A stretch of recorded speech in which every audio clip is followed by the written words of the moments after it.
மாதவி அரை மயக்கத்தில் கண் விழித்து படுக்கையில் எழுந்து அமர்ந்தாள். ஏதோ மேகமூட்டத்தில் இருப்பது போல் உணர்ந்தாள். தானாக இல்லாமல் ஏதோ வித்தியாசமாக உணர்ந்தாள். அவள் போர்த்தியிருந்த போர்வை அவள் எப்பொழுதும் கிழியும் வரை துவைத்து துவைத்து போர்த்தி கொள்ளும் போர்வை போல் அல்லாது மிகவும் மிருதுவாக அவளை அணைத்திருந்தது. அவள் தலைக்கு மேல் வெளிச்சம் பரப்பிக் கொண்டிருந்த விளக்கு கூட அவளுக்கு பழக்கப்பட்ட அவள் அறையின் உடைந்து போன பல்பிலிருந்து வருவது போல் இல்லாமல் அழகாக மென்மையாக ஒலிக்கற்றையை வீசிக்கொண்டிருந்தது. அவள் உடல் ஏதோ இரண்டாக பிளந்து விட்டது போல் வலித்துக் கொண்டிருந்தது. வலித்த அவள் மானிக்கட்டுகளை பார்க்கையில் அவை கண்ணிச் சிவந்து போய் இருப்பதை கண்டாள். இவை எதுவும் கனவில்லை என்பதை உணர்ந்த நேரம் கூச்சலிட வேண்டும் போல் தோன்றிய உந்துதலை கஷ்டப்பட்டு அடக்கிக் கொண்டு போர்வையை அகற்றினாள். அப்பொழுதுதான் தான் உடலில் பொட்ட துணி இல்லாமல் இருப்பதை உணர்ந்து அதிர்வடைந்தாள். கண்களை தன் மீது ஓடவிட்டுக் கொண்டே ஒரு முடிவுடன் போர்வையை அகற்றி எழுந்தாள் மாதவி. தன் துணிகளை எடுத்து அவசர அவசரமாக அணிந்து கொண்டு அங்கிருந்து வெளியேற எத்தனித்தாள். அந்த நேரம் எதிர்பாரா விதமாக அவள் பெண் கழுத்தில் யாரோ கை வைத்து அவளை பின்னால் இழுக்க, ஐயோ என்னை விட்டுவிடு என்று அவள் அலறலையும் பொருட்படுத்தாமல் அனாயாசமாக மறுபடியும் அவள் படுக்கை மேல் இழுத்து போடப்பட்டாள். அந்த முரட்டு செயலால் கலங்கி போன அந்த நிமிடத்திலும் தன்னை இழுத்து படுக்கையில் கிடத்தினவனின் விவரிக்க ஒண்ணா அந்த வசீகர முகம் அவளின் கவனத்தை பெரிதும் ஈர்த்தது. எத்தனை அழகு இவன் என்றே வியந்து போனாள். ஆனால் அந்த அழகையும் தாண்டி அவன் கண்களில் ஒரு திமிர்த்தனம் ஒளிந்திருந்தது. அவன் முகம் பனிக்கட்டியை போல் உறைந்திருந்தது.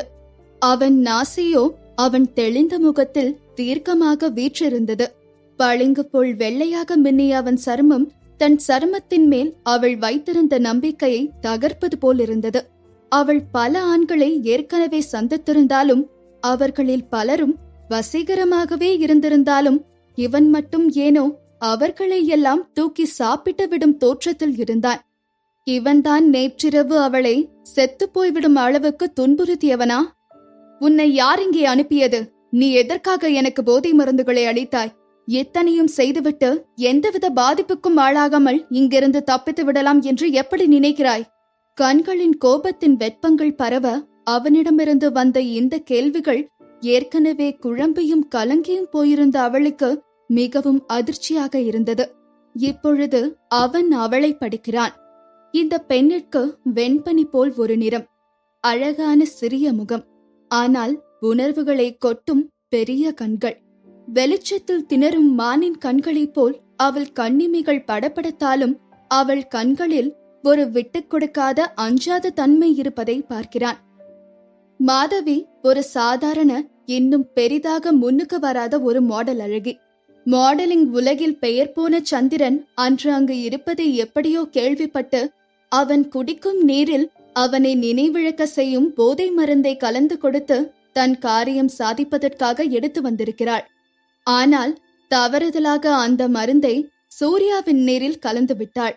அவள் முன் இப்பொழுது இருப்பது கண்டிப்பாக அந்த புகழ்பெற்ற மாடல் சந்திரன் இல்லை.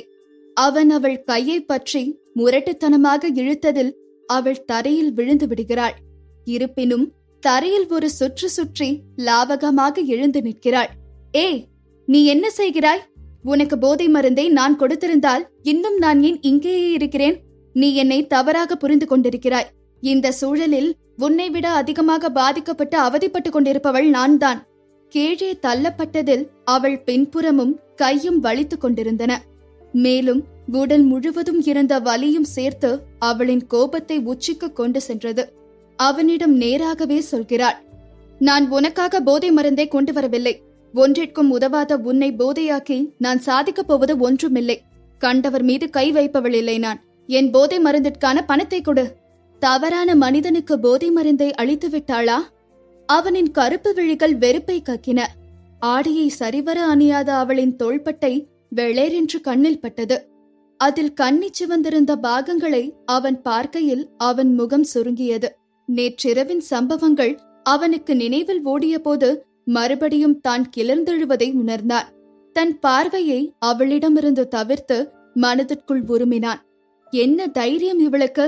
போதை மருந்தை, அதிலும் அபாயம் மிகுந்த மருந்தை தனக்கு அளித்திருக்கிறாள். அவனின் கவனச்சிதறலை தனக்கு சாதகமாக பயன்படுத்தி மாதவி அவனை கீழே தள்ளிவிட்டு திரும்பியும் பாராமல் அங்கிருந்து ஓடினாள். அவனின் முனகல் சத்தத்தை கேட்டதும், என்ன பார்க்கிறாய்? போய் உன்னையே நீ பார்த்துக்கொள் என மாதவி கத்தியதும், அவளை எப்படியும் பிடித்து விடுவது என அவள் கையை பிடிக்கப் போகையில் மறுபடியும் அவனுக்கு மிகவும் அசௌகரியம் விளைவிக்கும் வகையில் வெளியிலிருந்து ஏதோ சத்தம் வந்தது. அறைக்குள் வந்து கொண்டிருந்த சரவணன் அந்த அறையிலிருந்து கலைந்த ஆடைகளுடன் வேகமாக வெளியில் வந்த பெண்ணை பார்த்து அதிர்ச்சி உற்று, இவள் யார்? சாரின் அறையிலிருந்து வருகிறாள் என யோசித்து திறந்தவாய் மூடாமல் அவளையே பார்த்து கொண்டிருந்தான். பிறகு நிதானித்து அறையினுள் வந்து சூர்யாவிடம், சார், உங்க அறை சௌகரியமாக இருக்கிறதா என்று கேட்டு வர சொன்னார் சின்ன எஜமான் நேற்றிரவு. ஆனால் நீங்கள் வந்ததும் உறங்கிவிட்டதால் உங்களை தொந்தரவு செய்யாமல் போய்விட்டார்கள் நம் ஆட்கள். உங்கள் உதவியாளர் பிரசிடென்ட்டிடம் உங்கள் சந்திப்பு குறித்து பேசிவிட்டார். பிரசிடென்ட் உங்களுக்காக பங்களாவில் காத்து இருக்கிறார். இப்பொழுது உங்கள் அறையிலிருந்து சென்ற பெண் என்று இழுத்தான். வாயை மூடு என அவனை கூரிய கண்களில் பார்த்து சொல்லிவிட்டு குளிக்க சென்றான். சரவணன், நமக்கு எதற்கு வம்பு? இந்த மாதிரி சந்தேகமெல்லாம் நமக்கு எதற்கு வருகிறது என்று தன்னைத்தானே கடிந்து கொண்டு நின்றிருந்த நேரத்தில் சூர்யா தன் உடலில் ஏதோ ஒட்டக்கூடாத பொருள் ஒட்டியிருந்ததை போல் உணர்ந்து தோல் வழுவுண்டு விடும் அளவுக்கு தேய்த்து குளித்துக் கொண்டிருந்தான். எதேர்ச்சியாக தன் முகத்தை குளியலறை கண்ணாடியில் பார்த்து அதிர்ந்து நின்ற வேளையில் வெளியிலிருந்து சரவணன் குரல் கேட்டது. சார், மேடம் வந்திருக்காங்க உங்களை பார்க்க என அதை கேட்டதும் உறைந்து போய் நின்றான் சூர்யா. இந்த பாழை போன நேரத்துல அம்மா வரவேண்டும் தன்னை பார்க்க? இது நல்லதற்கில்லையே.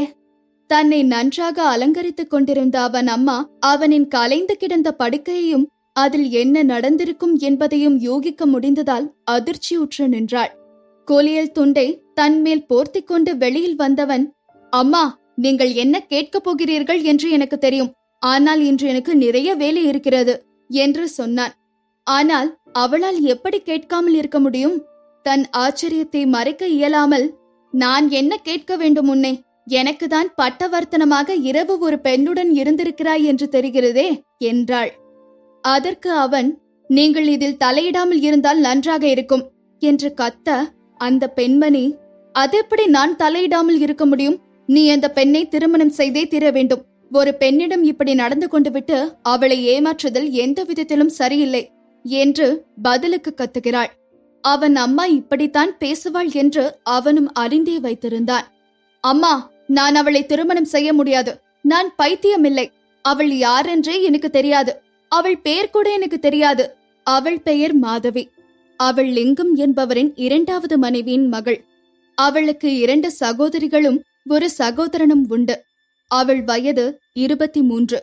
அவள் அம்மா அவளின் சிறு வயதிலேயே இறந்து விட்டாள். இந்த பெண் லிங்கம் குடும்பத்தினருடன் ஒரே வீட்டில் இருந்தாலும் அவளுக்கு ஆதரவாக அங்கு யாருமே இல்லை. அம்மா என்று கத்திய சூர்யாவிற்கு தன்னை இந்த நிலைக்கு ஆளாக்கிய அந்த பெண்ணின் நினைவு வர இன்னும் கோபம் அதிகமாயிற்று. நீ இன்னும் மாயாவியை நினைத்துக் கொண்டிருக்கிறாயா? நீயும் அவளுடன் இத்தனை வருடங்களாக பழகி கொண்டிருக்கிறாய். இருந்தும் அவளிடம் உன்னால் நெருங்க முடியவில்லை. அவளுக்கும் உனக்கும் எந்த விதத்திலும் சரிப்பட்டு வராது. நீங்கள் இருவரும் சேர்வதற்கான சாத்தியமே இல்லை. போதும், நிறுத்துங்கள். ஆனால் அவன் அம்மா நிறுத்துவதாக இல்லை. சூர்யா, உனக்கே தெரியும், உன் உடலில் இருக்கும் கோளாறு உன்னால் ஒரு பெண்ணை திருப்திப்படுத்தவே இயலாது. நம்மால் முடிந்தவரை எத்தனையோ மருத்துவம் பார்த்து விட்டோம். ஒரு குழந்தைக்கு தகப்பனாகும் தகுதி உன் உடலிலேயே இல்லை என்பது தெளிவாகிவிட்டது. இருந்தாலும் நேற்று நீ ஒரு பெண்ணுடன் இருந்திருக்கிறாய். உனக்கு ஏற்றவள் இவளாகத்தான் இருக்க முடியும். அவன் கண்கள் சிரித்தது. அம்மா, அவள் முறைகேடான ஒரு வழியில் செய்தாள். அதை வைத்து என் உடல்நிலை தேறிவிட்டதாக நினைக்க வேண்டாம். ஏற்கனவே அந்த முறையையும் உன்னிடம் கையாண்டுதான் பார்த்து விட்டோமே. ஒவ்வொரு முறையும் மருத்துவர்களை தானே கூப்பிட வேண்டியதாக ஆயிற்று. மேலும் நீ அவளை தொட்டுவிட்டாய். மேலும் நீ சந்தோஷமாக இருந்ததாகவும் ஒரு முறைக்கு மேல் நேற்று இரவு நீ செய்ததாகவும் உன் ஆட்கள் சொல்கிறார்களே. சூர்யா தன் முஷ்டியால் அங்கிருந்த கண்ணாடி மேஜையில் குத்தியதில் அவன் ஆத்திரம் வெளிப்பட்டது. அவள் உபயோகித்த மருந்து வித்தியாசமானதாக இருந்திருக்கலாம். எப்படி இருந்தாலும் இப்படிப்பட்ட கேடுகெட்ட பெண்ணை நான் திருமணம் செய்து கொள்ள முடியாது. இந்த எண்ணத்தை தயவு செய்து கைவிடுங்கள். மாதவி தெருவில் நடந்து கொண்டிருக்கிறாள். தன் உடலும் ஆடைகளும் இருந்த நிலை அவளை வெறுப்பு கொள்ள வைத்தது. இந்த மருந்து வியாபாரி ஏமாற்றிவிட்டான். நன்றாக உறங்க வைப்பதற்கான மருந்தை தான் அவள் அவனிடம் கேட்டிருந்தாள். இந்த மாதிரி மருந்தை அல்ல. அவனிடம் வாங்கும் பொழுதே ஏதோ சரியில்லாதது போல் தோன்றியது. அப்பொழுதே சிந்தித்திருக்க வேண்டும். இப்பொழுது இப்படி ஆகிவிட்டது. அதை சாப்பிட்டு தன்னை என்ன செய்து வைத்திருக்கிறான் பார் இந்த மனிதன். உடலின் எல்லா பாகங்களும் வலித்தன அவளுக்கு. அவளின் உள்பாகங்கள் அத்தனை வலித்தன. நேற்றிரவு எத்தனை முறைகள் அந்த பாழாய் போனவன் தன்னுடன் உறவு கொண்டான். அவன் படுத்திய பாட்டில் அவள் அரை மயக்கத்திலேயேதான் இருந்தாள் இரவெல்லாம். அவளுக்கு அதற்கு முன் நடந்ததெல்லாம் நினைவுக்கு வந்தது. மாதவி, நீ இன்னும் பெரிய மாடலாக ஆசைப்படுகிறாயா? உன்னை நீயே பார்த்துக்கொள். உன் சின்னம்மா சொல்வதை கேள். ஒரு நல்ல குடும்பத்தில் திருமணம் செய்து கொண்டு போ. நீ நல்ல திருமணத்தில் பிறந்தவள் இல்லை. திருமணம் தாண்டிய உறவில் பிறந்தவள் நீ. நீ என்றுமே மதிக்கப்பட மாட்டாய். உன் பெரியம்மா உன் நல்லதற்கு தான் சொல்கிறார். உன் இரு சகோதரிகளையும் பார். பெரியவள் ஒரு பெரிய மாடலாக இருக்கிறாள். இரண்டாவது சகோதரியோ ஒரு பெரிய தயாரிப்பாளராக விளங்குகிறாள். நீ இன்னும் கீழ்நிலை மாடலாகவே இருக்கிறாய். உன் நிலையை உணர்ந்து செயல்படு. மாதவி, உன் பாகத்தை ஏற்கனவே நம் நிறுவனம் வேறு ஒருத்திக்கு கொடுத்து விட்டது. உன் உருவம் இந்த பாகத்திற்கு சரிவராது. அதீத வெறுப்புடன் ஒரு புன்னகை வெளிப்பட்டது அவளிடமிருந்து. என்னை இப்படி மூளைக்கு மனிதர்கள் தள்ளாமல் இருந்திருந்தால் அவள் இவ்வளவு கேவலமான ஒரு காரியத்தை செய்ய துணிந்தே இருக்க மாட்டாள். அவள் வாழ வேண்டும் என்றுதானே நினைத்தாள். ஆனால் இப்பொழுது எந்த நிலையில் வந்து நிற்கிறாள்? அவளுக்கு அன்றொரு ஆடிஷன் இருந்தது. அந்த வாய்ப்பை அவள் நழுவ விட விரும்பவில்லை. அதனால் இருந்த நிலையில் அப்படியே தன் நிறுவனத்திற்கு சென்றாள். அங்கு ரதி இவளை பார்த்ததும் ஒரு மாதிரி ஏளனமாக, ஓ, நீ மறந்து விட்டாய் என நினைத்தேன். வந்து விட்டாயா? சாரி ரதி சிஸ்டர், கொஞ்சம் தாமதமாகிவிட்டது என்றவளை மேலும் கீழும் ஆராய்ந்த ரதியின் கண்களில் மாதவியின் உடலில் அங்கும் இங்குமாக கண்ணிச்சு வந்திருந்த பாகங்களும் அவளின் கலைந்த ஆடைகளும் கண்ணில் பட, டைரக்டர் வருகிறார், முதலில் போய் உடைய சரி செய்து கொண்டு முகத்தை அலம்பிக் கொண்டு பளிச்சென்று வா. உன்னை ஒரு விலைமாது என்று அவன் நினைப்பதை நான் விரும்பவில்லை என்றாள். மாதவி தன்னைத்தானே ஒரு முறை பார்த்து கொண்டாள். அப்பொழுதுதான் புரிந்தது தன் உடலின் காயங்கள் எத்தனை தெளிவாக வெளியில் தெரிகிறதென்று. அவன் ஒரு ராட்சசன். மாதவி தலையை குனிந்து கொண்டு அந்த பெண்ணிடம் மன்னிப்பு கேட்டுவிட்டு குளியலறைக்கு ஓடுகிறாள். எல்லாம் அவனின் தவறு. என் எதிர்காலத்தையும் என் வாழ்க்கையையும் அழித்து விட்டான். அந்த நேரம் பார்த்து அவள் தொலைபேசி மணி அடிக்க ஆயாசத்துடன் அதை எடுத்து ஹலோ என்றாள். நேற்றிரவு எங்கிருந்தாய்? லிங்கத்தின் கோபம் அவர் குரலில் எதிரொலித்தது. அவர் அவசியமில்லாமல் அவளை அழைக்க மாட்டார். ஒரு அப்பாவாக அவர் என்றுமே அவள் வாழ்வில் இருந்ததில்லை. இருப்பினும் அவரை முழுவதுமாக ஒதுக்கிவிடவும் முடியாது. அவர் வீட்டில்தான் அவள் தங்கியிருக்கிறாள். நேற்றிரவை பற்றி நினைத்தாள். மிகவும் குற்ற உணர்ச்சியுடன், மன்னித்துக் கொள்ளுங்கள், நேற்றிரவு எனக்கு முக்கியமான வேலை இருந்தது. எத்தனை துணிவிருந்தால் இரவு முழுவதும் வெளியில் தங்குவாய்? உன் சகோதரி லீனா இன்று தன் திருமண நிச்சயம் குறித்து குடும்பத்தில் உள்ளவர்களிடம் பேச விரும்புகிறாள். அவர் குரலில் காட்டம் இருந்தது. லீனாவின் கல்யாண நிச்சயதார்த்தம். அது சரி, அதற்கும் நமக்கும் என்ன சம்பந்தம்? அவர் கத்தலை எல்லாம் எந்தவித மறுப்புமின்றி கேட்டுக்கொண்டிருந்தாள். அவளுக்கு அவர் திட்டுவது பழகி போன விஷயமாயிற்று. அவளை அவையெல்லாம் பாதிப்பதே இல்லை. நீ என்ன செய்து கொண்டிருக்கிறாய் என்பது எனக்கு முக்கியமில்லை. இப்பொழுது நீ வீடு வந்து சேர வேண்டும். வராவிடில் உன் அம்மாவின் சாம்பலை கூட அவள் சமாதியில் விட்டு வைக்காமல் எடுத்து கடலில் வீசி விடுவேன். எந்த விதத்திலும் என் குடும்பத்திற்கும் உனக்கும் சம்பந்தமில்லாமல் செய்து விடுவேன். அவள் பதிலேதும் கூறாமல் அவர் பேசி முடித்ததும் தொலைபேசியை துண்டிக்கிறாள். லிங்கன் குடும்பம் வெறுப்புடன் தனக்குள் கூறிக்கொள்கிறாள். அவர் தொலைபேசியை வைத்ததும் ஹேமா ஆர்வத்துடன் கேட்கிறாள், அவள் வருகிறாளா என்று. வருகிறாள். ஹேமா அவரை சமாதானப்படுத்துவது போல் அவர் மார்பை தடவி கொடுக்கிறாள். நீங்கள் எப்படியாவது அவளை இந்த திருமணத்திற்கு ஒப்புக்கொள்ள வைக்க வேண்டும். அவர்கள் திடீரென லீனாவை மனமுடிக்க கேட்டதும் மிகவும் அதிர்ச்சியாக இருந்தது. அவள் மிகவும் கெட்டிக்காரி, அழகானவள் கூட. மேலும் அந்த பையனுக்கு கொஞ்சம் மனநிலை சரியில்லை என கேள்விப்பட்டேன். லீனா எதற்கு அவனை திருமணம் புரிந்து அவதிப்பட வேண்டும்? எப்படியும் மாதவி சட்டப்பூர்வமான மகள் இல்லை. அவளைத்தான் இந்த குடும்பத்திற்கு அனுப்ப வேண்டும். புரிகிறது, கவலைப்படாதே. லீனா கஷ்டப்படுவதில் எனக்கும் உடன்பாடில்லை. இருப்பினும் மாதவியும் என் மகள் தானே. ஓ, அப்படியா? ஆக லீனா கஷ்டப்படலாம், மாதவி கஷ்டப்படக்கூடாது, அப்படித்தானே? உன் மனசாட்சி எங்கே போனது? நீ இன்னொரு பெண்ணுடன் தொடர்பு கொண்டதையும் மன்னித்து அவளுக்கு பிறந்த பெண்ணையும் இந்த குடும்பத்தில் ஒருவளாக வளர்த்து ஆளாக்கி இருக்கிறேன். அவள் இப்பொழுது வளர்ந்தவுடன் அவளால் எனக்கு ஒரு சிறு நன்மை செய்யப்படுவதை கூட உன்னால் ஏற்க முடியவில்லை அல்லவா? இவ்வளவு பெரிய பணக்கார குடும்பத்தில் அவள் வாழப்போவதும் அவளுக்கு நாம் செய்யும் பெரிய நன்மைதானே. அவள் பழைய விஷயங்களை கிளற ஆரம்பித்ததும் அவர் சலித்து போய், சரி சரி, அவளை எப்படியும் அங்கு அனுப்பிவிடுகிறேன், அவள் போய்விடுவாள் என்றார். அவருக்கு மாதவியை அந்த குடும்பத்திற்கு அனுப்புவதில் தயக்கம் இருந்தாலும் யோசித்து பார்த்தால் வேறு எதுவும் செய்ய இயலாத நிலையாக இருந்தது. அது பெரிய பணக்கார குடும்பம், பெயரும் புகழும் பெற்ற குடும்பம். அவர்களை பகைத்துக் கொள்வது எந்த விதத்திலும் சரியில்லை. மேலும் அத்தனை பெரிய குடும்பத்தில் வாழப்போவதும் மாதவிக்கு நல்லதுதானே என்று தன்னைத்தானே சமாதானப்படுத்திக் கொண்டார் லிங்கம். வெளியிலிருந்து அவர்கள் வீட்டை நிர்வகிக்கும் ஆள் 3வது மகள் வந்திருப்பதாக அறிவித்தான். மேலும் மாதவியின் புறம் திரும்பி, உங்களுக்காகத்தான் ஐயாவும் அம்மாவும் காத்திருக்கிறார்கள், உங்கள் அக்கா கூட வந்திருக்கிறார் என்று அவர் திருமண நிச்சயதார்த்தம் குறித்து பேச இருக்கிறார். அவரை திருமணம் செய்ய போகும் உதயனும் வந்திருக்கிறார். உதயனும் வந்திருக்கிறாரா? ஆமாம், நீங்கள் வருவதற்கு சற்று முன்தான் அவர் உள்ளே சென்றார். மிகவும் ஆர்வமாக உள்ளே ஓடியவள் உதயனும் லீனாவும் மிகவும் நெருக்கமாக அவர்கள் உதடுகள் உரசும் நிலையில் நின்றிருந்ததை பார்த்து நிதானித்தாள். அவர்களை தொந்தரவு செய்யும் நேரமில்லை அது என உணர்ந்தாள். ஆனால் அவளால் அங்கிருந்து நகரவும் முடியாமல் என்ன செய்வதென்று திகைத்து நின்று கொண்டிருக்கையில் திடீரென அவள் கன்னத்தில் ஓங்கி ஒரு அறை விழுந்தது. அவள் தடுமாறி சமாளிப்பதற்குள் ஹேமா அவளை தரதரவென இழுத்துக்கொண்டு அறையினுள் தள்ளினாள். கதவை இழுத்து உட்புறமாக மூடியவள் அனல் தெரிக்கும் கண்களுடன் மாதவியை பார்த்து, நீ என்ன செய்ய துணிந்தாய் என்பது எனக்கு தெரியாதென நினைக்காதே. அவன் உன் சகோதரியின் கணவனாக போகிறவன். அவனை போய் நீ உன்மேல் மயக்கம் கொள்ள வைக்க முயற்சிக்கிறாய். வெட்கமாக இல்லை உனக்கு?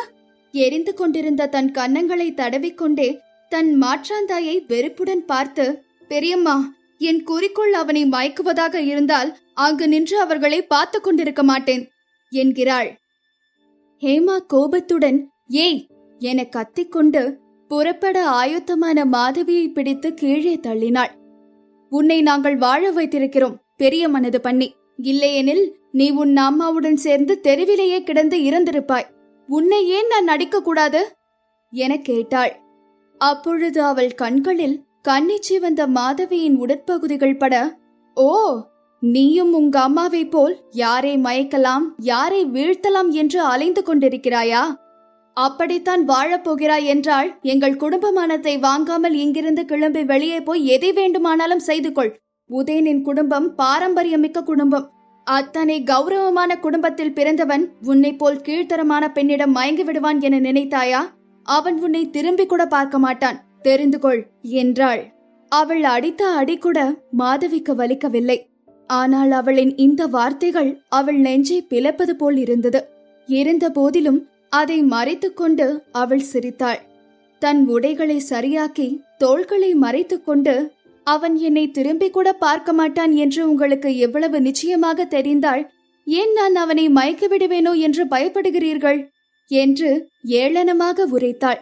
வெளியிலிருந்து லீனாவும் உதயனும் சிரித்து ஏதோ பேசிக் கொண்டிருப்பது மிக அருகில் கேட்டதும் ஹேமா மாதவியின் அருகில் வந்து, ஜாக்கிரதையாக நடந்து கொள், எந்த நாச வேலையும் செய்ய முயலாதே. வேலாயுதம் குடும்பத்தினர் தங்கள் 2வது மகனுடன் இன்று மாலை பெண் கேட்டு வீட்டிற்கு வருகிறார்கள். அவர்கள் மிகவும் பணம் படைத்தவர்கள். நான் உனக்கு நல்லதை தான் செய்ய நினைக்கிறேன். அவர்கள் வீட்டிற்கு நீ மருமகளாக போனால் நீ செல்வத்தில் கொழிக்கலாம். மாதவிக்கு அதிர்ச்சியாக இருந்தது. அவளுக்கு அந்த வேலாயுதம் குடும்பத்தின் 2வது மகன் யார் என்று நன்றாகவே தெரியும். பெரியம்மா, நீங்கள் என்னை ஒரு பைத்தியக்காரனை திருமணம் செய்து கொள்ள சொல்கிறீர்களா? இதை ஒரு பெரிய உதவி போல் வேறல்லவா சொல்கிறாள் என மனதிற்குள் மருவினாள். ஏன், உனக்கு விருப்பமில்லையா? உங்களுக்கு விருப்பம் இருந்தால் நீங்கள் வேண்டுமானால் அவனை திருமணம் செய்து கொள்ளுங்கள். உங்கள் கைகளில் நான் பொம்மை அல்ல என்று கூறிக்கொண்டே கதவை திறக்கப் போனவளின் கையை தன் பலம் பொருந்திய மட்டும் பிடித்து நிறுத்தினாள். எதையும் சிந்திக்க இயலாத நிலையில் அவள் ஹேமாவை பிடித்து கீழே தள்ளிவிட்டு ஓடினாள். கீழே விழுந்த ஹேமா, நீ மட்டும் இங்கிருந்து போய்விட்டால் உன் அப்பாவிடம் கூறி உன் அம்மாவின் சாம்பலை தூக்கி எறிய வைத்து விடுவேன் என்றாள். மாதவி மிகவும் விசனத்துடன் அங்கிருந்து நகர்ந்தாள். இதற்கிடையில் சந்திரன் அவர்கள் குடும்ப பங்களாவிற்கு அழைக்கப்பட்டான். இதற்குள் நேற்றிரவு நடந்த சம்பவங்கள் அவர்கள் குடும்பத்தில் மூத்தவரான அவன் தாத்தாவிற்கு தெரிவிக்கப்பட்டிருந்தது. சந்திரன் அவன் வார்த்தையில் பிடிவாதமாக இருந்தான். தாத்தாவை பார்த்து, நம்புங்கள், நேற்றிரவு நாங்கள் இருவருமே விரும்பி அதை செய்யவில்லை. அம்மாவிற்கு அது என்னால் புரிய வைக்க இயலவில்லை. அது ஒரு விபத்தாக தான் நடந்தது. ஏன் இவ்வளவு பிடிவாதமாக இருக்க வேண்டும் சூர்யா? நீ அவளை திருமணம் செய்து கொள்வதில் உனக்கென்ன தடை? அவளுடன் ஒரு இரவே அவளை தொட்டு கழித்திருக்கிறாய். அவள் மீண்டும் வேண்டுமென உனக்கு தோன்றவில்லையா? இல்லவே இல்லை. நீ என்னை மிகவும் ஏமாற்றி விட்டாய் என்றொரு ஆதிக்க தொனியில் சொல்கிறார் அவன் தாத்தா. பின்னால் நின்றிருந்த அம்மாவை திரும்பி பார்த்தான் சூர்யா. நேர்மையின் மறுவடிவு போல் நின்றிருந்தார் அவர். நம் குடும்பத்தில் நாம் செய்யும் ஒவ்வொரு செயலுக்கும் பொறுப்பேற்றுதான் வழக்கம். அவளுடன் நீ உறவு வைத்துக் கொண்டு விட்டாய். இனி அவளை ஏமாற்றி கைவிடுவது மிகவும் குற்றமாகும். அது மட்டும் இல்லாமல் உன் குறையை அவளால் சரி செய்ய இயலும் என்றே தோன்றுகிறது. உனக்கும் ஒரு நல்ல திருமண வாழ்வு அமைய வேண்டும். அதற்கு இந்த பெண்தான் சரிப்பட்டு வருவாள். நன்றாக சிந்தித்து பார். சூர்யா அவன் தாத்தாவை பரிதாபமாக பார்த்தான். எனக்கு அவளை முன்பின் தெரியாது. அவளை திருமணம் செய்ய நான் எப்படி ஒப்புக்கொள்வது? நீ இவளை திருமணம் செய்து கொள்ளாவிட்டால் உன் காதலி இருக்கிறாளே, அவள் பெயர் என்ன? மாயா. அவள் வேலையை கெடுத்து அவள் எதிர்காலத்தையே நாசமாக்கி விடுவேன். இருப்பதை விட இறப்பதே மேல் என்ற முடிவுக்கு அவளை தள்ளி விடுவேன். என்ன சொல்கிறாய் என கர்ஜித்தார் அவர். அவர் கண்களும் சூர்யாவின் கண்களும் ஒரே போல்தான். இப்படி எதுவும் பேசுகையில் மிகவும் அமைதியாக தோன்றும் கண்கள் உள்ளே ஒரு கடினமான பயமுறுத்தும் அர்த்தத்தை மறைத்திருக்கும். அத்தனை சுலபமாக உங்களை அப்படி செய்ய விட்டுவிடுவேன் என்று நினைத்தீர்களா என்று பதிலுக்கு அவனும் கர்ஜித்தான். நீ வளர்ந்து விட்டாய், பலசாலியாகி விட்டாய். என்னால் உன்னை கட்டுப்படுத்த இயலாது. நீங்கள் மூவருமே கைமீறி போய்விட்டீர்கள். ஒருவன் பிரசிடென்ட் ஆகிவிட்டான், இன்னொருவன் முன்னணி மாடல் ஆகிவிட்டான். நீ எப்பொழுதுமே முதிர்ச்சி உள்ளவன். ஆனால் நீயும் சொல்வதை கேட்பதில்லை. உன்னை என்னால் எதுவும் செய்ய இயலாது போகலாம். ஆனால் அந்த சின்ன பெண், அவளை என்னால் துன்புறுத்த முடியும்.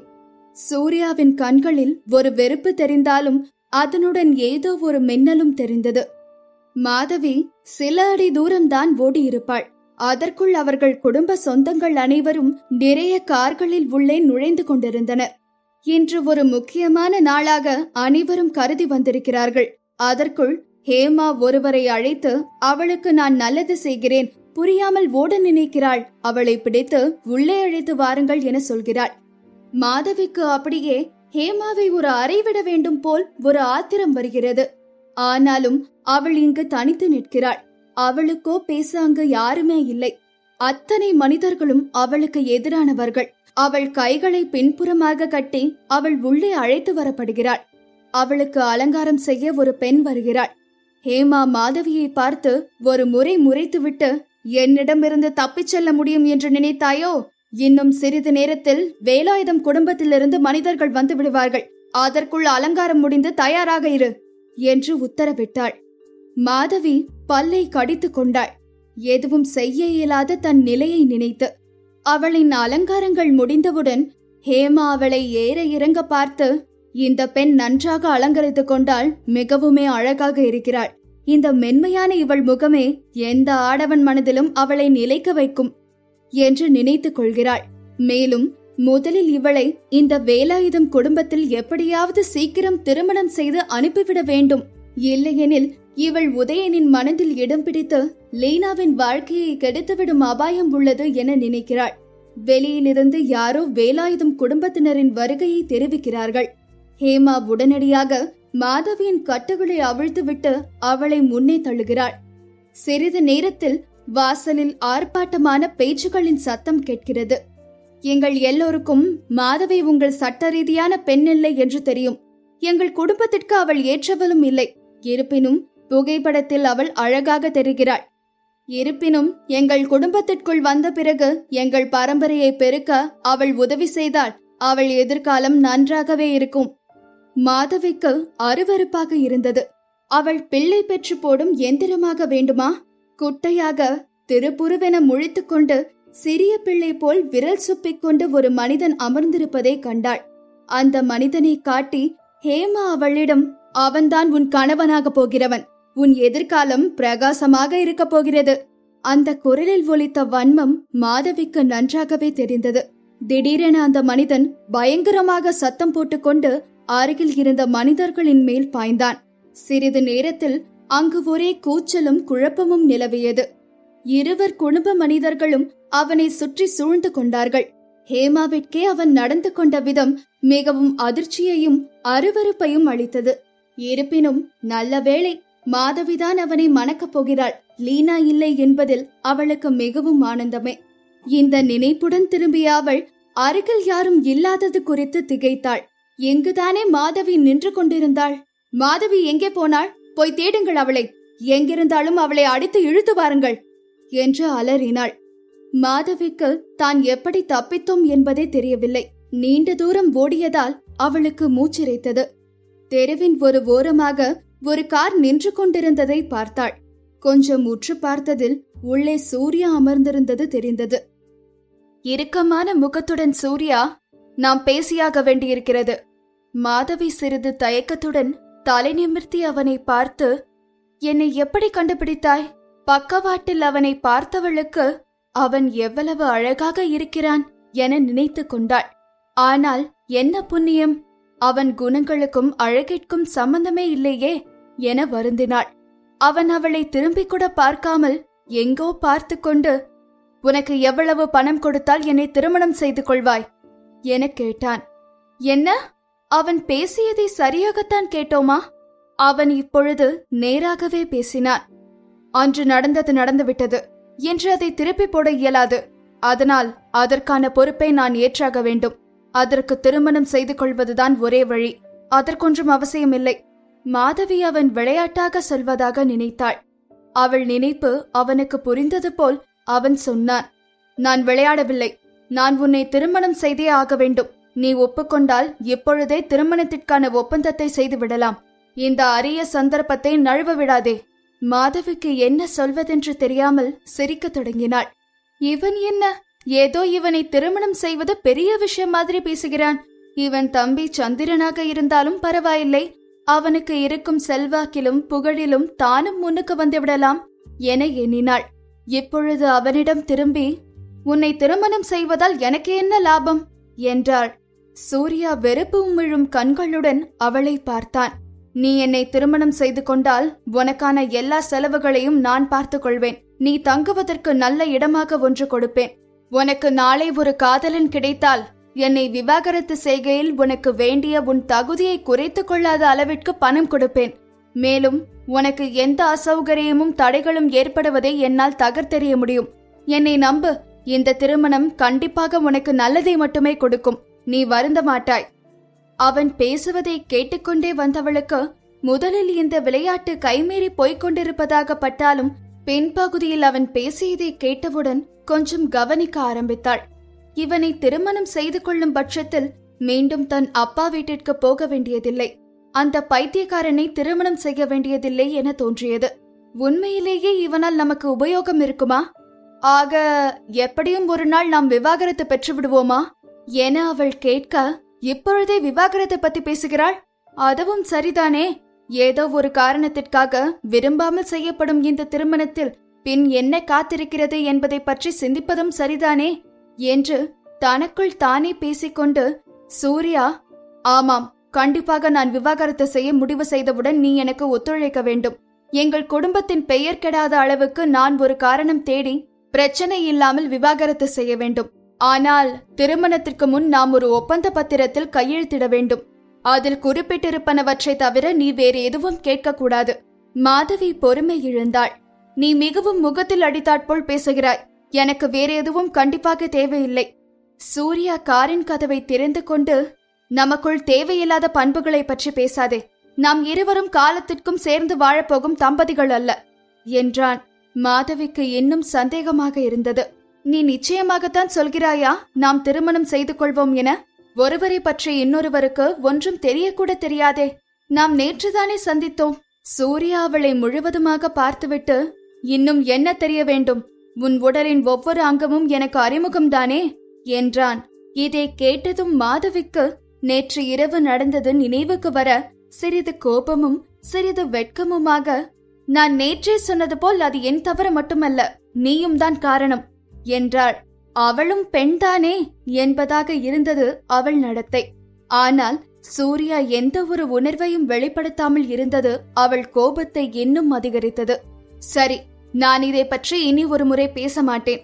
திருமணம் என்பது மிகவும் முக்கியமான முடிவு என்பதால் எந்த காரணம் கொண்டும் என் மனைவியாக வரப்போகும் உன்னை மரியாதை இல்லாமல் நடத்த மாட்டேன். உனக்கும் எந்த பிரச்சனையும் வராமல் பார்த்துக் கொள்வேன். இது நான் எடுக்கும் முடிவு என்பதால் அதற்காக முக்கியத்துவம் தொலையாமலும் பார்த்துக் கொள்வேன் என்றான். உணர்வுகளை வெளிக்காட்டாத அவன் முகத்தில் ஒரு சாந்தமும் கம்பீரமும் ஒளிர்ந்தது. அந்த முகம் இவனை திருமணம் செய்வது ஒன்றும் தவறான முடிவில்லை என தோன்ற வைத்தது மாதவிக்கு. அவள் மௌனமாக தலையாட்டியதும் அவனுள்ளிருந்து ஒரு நிம்மதி பெருமூச்சு வெளிப்பட்டது. கார் ஓட்டுநரிடம் காரை எடுக்குமாறு சிமிஞ்சி செய்தான். காதலில்லாத திருமணம் என்பது வெறும் ஒப்பந்த பத்திரத்தில் கையெழுத்திடும் ஒரு சடங்கு மட்டுமே. அதனால் விரைவிலேயே நடந்து விடுகிறது. கருப்பு பார்சை காரிலிருந்து ஓட்டுநர் இறங்கி வந்து அவள் பையை வாங்கிக் கொண்டு அவளிடம் தலை வணங்கி அந்த காரில் ஏறிக்கொள்ளுமாறு பணித்தான். அவளுக்கு இந்த மரியாதை எல்லாம் புதிதாக இருந்தது. அவள் உள்ளே ஏறி அமர்ந்ததும் சூர்யாவும் காரின் இன்னொரு புறமாக வந்து ஏறிக்கொண்டான். அவள் அவன் உருவத்தை மீண்டும் நோக்கினாள். கண்டிப்பாக அவனின் மெலிந்த ஆனால் நிமிர்ந்த தேகமும் நெற்றியில் வந்து விழும் பளபளக்கும் முடிக்கற்றையும் கூர்மையான செதுக்கினார் போலான நாசியும் மென்மையாக இருந்தாலும் பெண்மையின் சாயல் இல்லாத அந்த விழிகளும் எந்த பெண்ணையும் அவன்பால் ஈர்க்கும் சக்தி வாய்ந்தவையே என நினைத்து கொண்டாள் மாதவி. வெறும் சொற்களாக சூர்யா சொன்னான். திருமணம் என்று பெரிதாக எந்த கொண்டாட்டமும் வேண்டாம் என்று என் வீட்டில் சொல்லிவிட்டேன். ஆமாம், இது பலருக்கும் பறைசாற்றாமல் எளிமையாக இருப்பதே நல்லது. நீ தேர்ந்தெடுத்த வழிமுறை மிகவும் தவறானது. அது எல்லாருக்கும் தெரிய வேண்டியதில்லை. தெரிந்தால் உனக்குதான் மிகவும் சங்கடமாக இருக்கும். இதை கேட்டதும் மாதவியின் முகம் சிரித்தது. நான் ஏற்கனவே சொல்லிவிட்டேன், அது ஒரு விபத்து என. அவள் ஆள்மாற்றி செய்த அந்த செயலை நினைக்கும் போதெல்லாம் ஏற்கனவே சங்கடப்பட்டு கொண்டிருக்கிறாள். மேலும் தவறு அவளுடையது மட்டுமல்ல, சூர்யாவும் தன் தவறை உணர்ந்தான். அதிகமாக பேசிவிட்டோமோ, அதை பற்றி மீண்டும் பேச மாட்டோம் என ஒப்புக்கொண்டு வேற இருக்கிறான். என்னை மன்னித்துவிடு. இதை பற்றி நான் பேச மாட்டேன் என வாக்கு கொடுத்தும் பேசிவிட்டேன், யோசிக்காமல். நீ இன்னொன்றும் தெரிந்து கொள்ள வேண்டும் என நினைக்கிறேன். இந்த திருமணம் நான் விரும்பி செய்து கொள்ளும் திருமணம் அல்ல. நான் ஒருத்தியை காதலிக்கிறேன். அவன் குரலில் இருந்த உண்மைத்தன்மை அவளை அவன் பக்கம் திரும்ப வைத்தது. பாவமாக இருந்தது.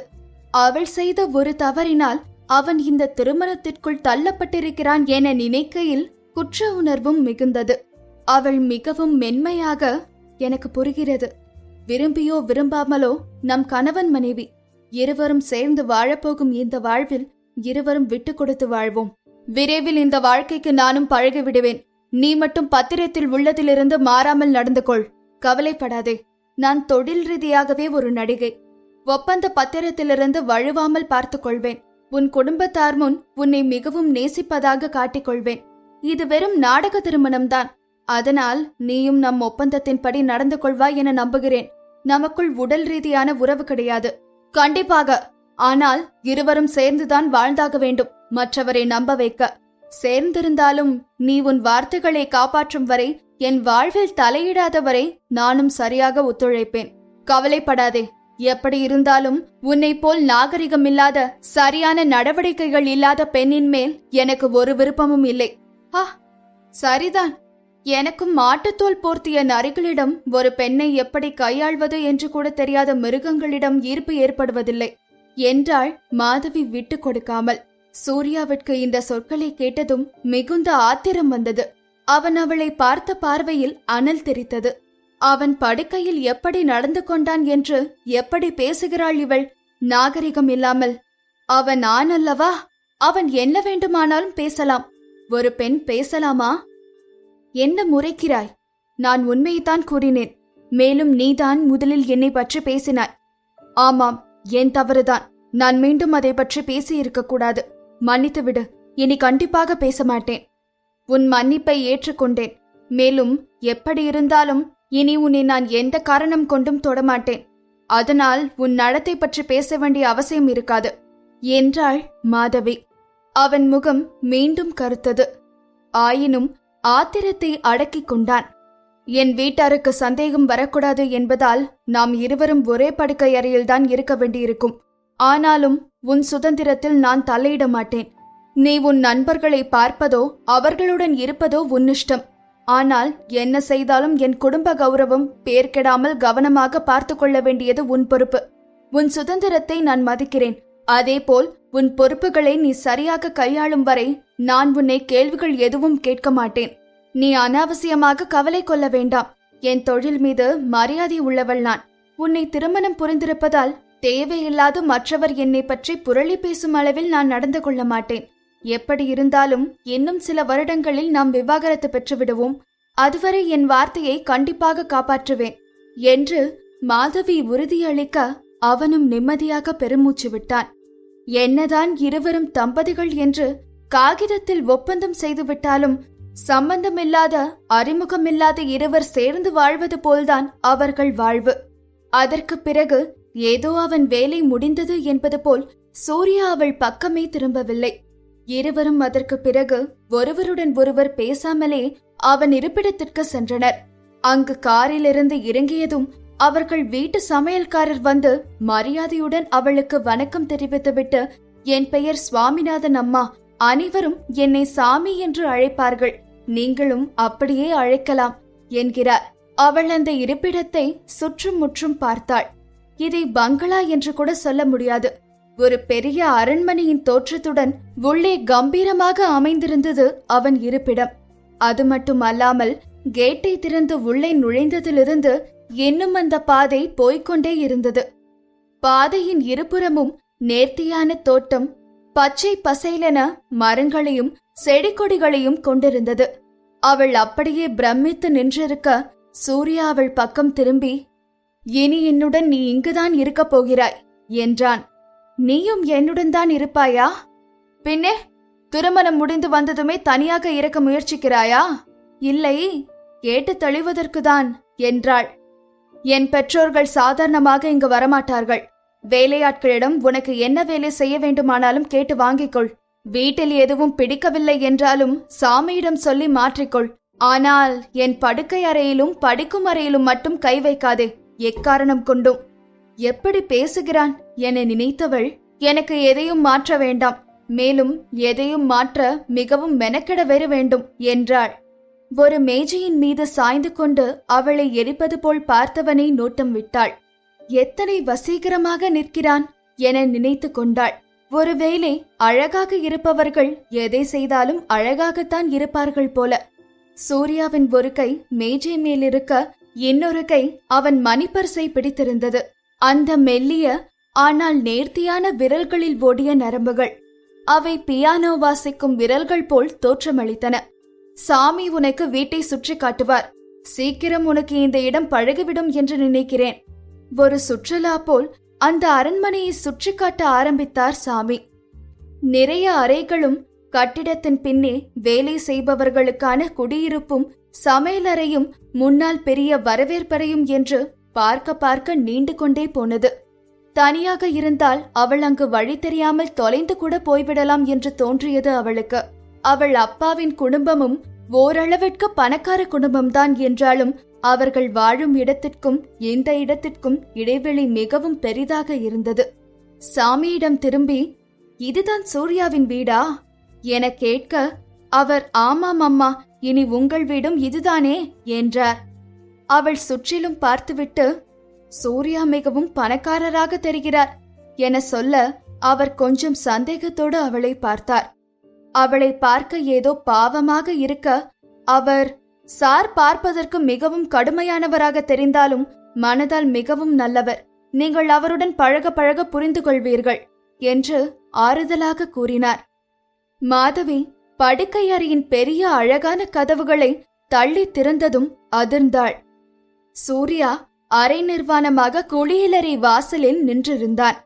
அவன் பளிங்கு போன்ற உடல் அப்பொழுதே குளித்துவிட்டு வந்ததில் புத்துணர்வுடன் துலங்கியது. ஒரு நல்ல கட்டுமஸ்தான உடம்பாக சரியான விகிதத்தில் அகன்ற முதுகும் சிறுத்த இடையுமாக நின்றிருந்தான். அவளால் முதலில் அவள் கண்களை அவனை விற்று அகற்ற முடியவில்லை. அவன் இடையில் கட்டியிருந்த துண்டு எப்பொழுது வேணாலும் நழுவி விழலாம் என்பதை உணர்ந்த அவள் தன்னை அறியாமல் ஒரு சிறு கூச்சல் போட்டுவிட்டு கதவை மூடிக்கொண்டு வெளியில் போய்விட்டாள். உள்ளே சூர்யா மனதில் புழுங்கிக் கொண்டிருந்தான். தவறான முடிவெடுத்து இவளை திருமணம் புரிந்து விட்டோமோ? சூர்யாவுக்கு நாகரிகமான, மென்மையான, மேன்மையான நடத்தை உள்ள மாயாவை போன்ற பெண்களைத்தான் பிடிக்கும். இப்படி எந்த வகைகளிலும் சேராத மாதவியை திருமணம் செய்து கொள்ள வேண்டிய ஒரு அற்ப சூழல் ஏற்பட்டு விட்டதை நினைத்து மருகினான். இப்பொழுது அவள்தான் அவன் சட்டபூர்வமான மனைவி.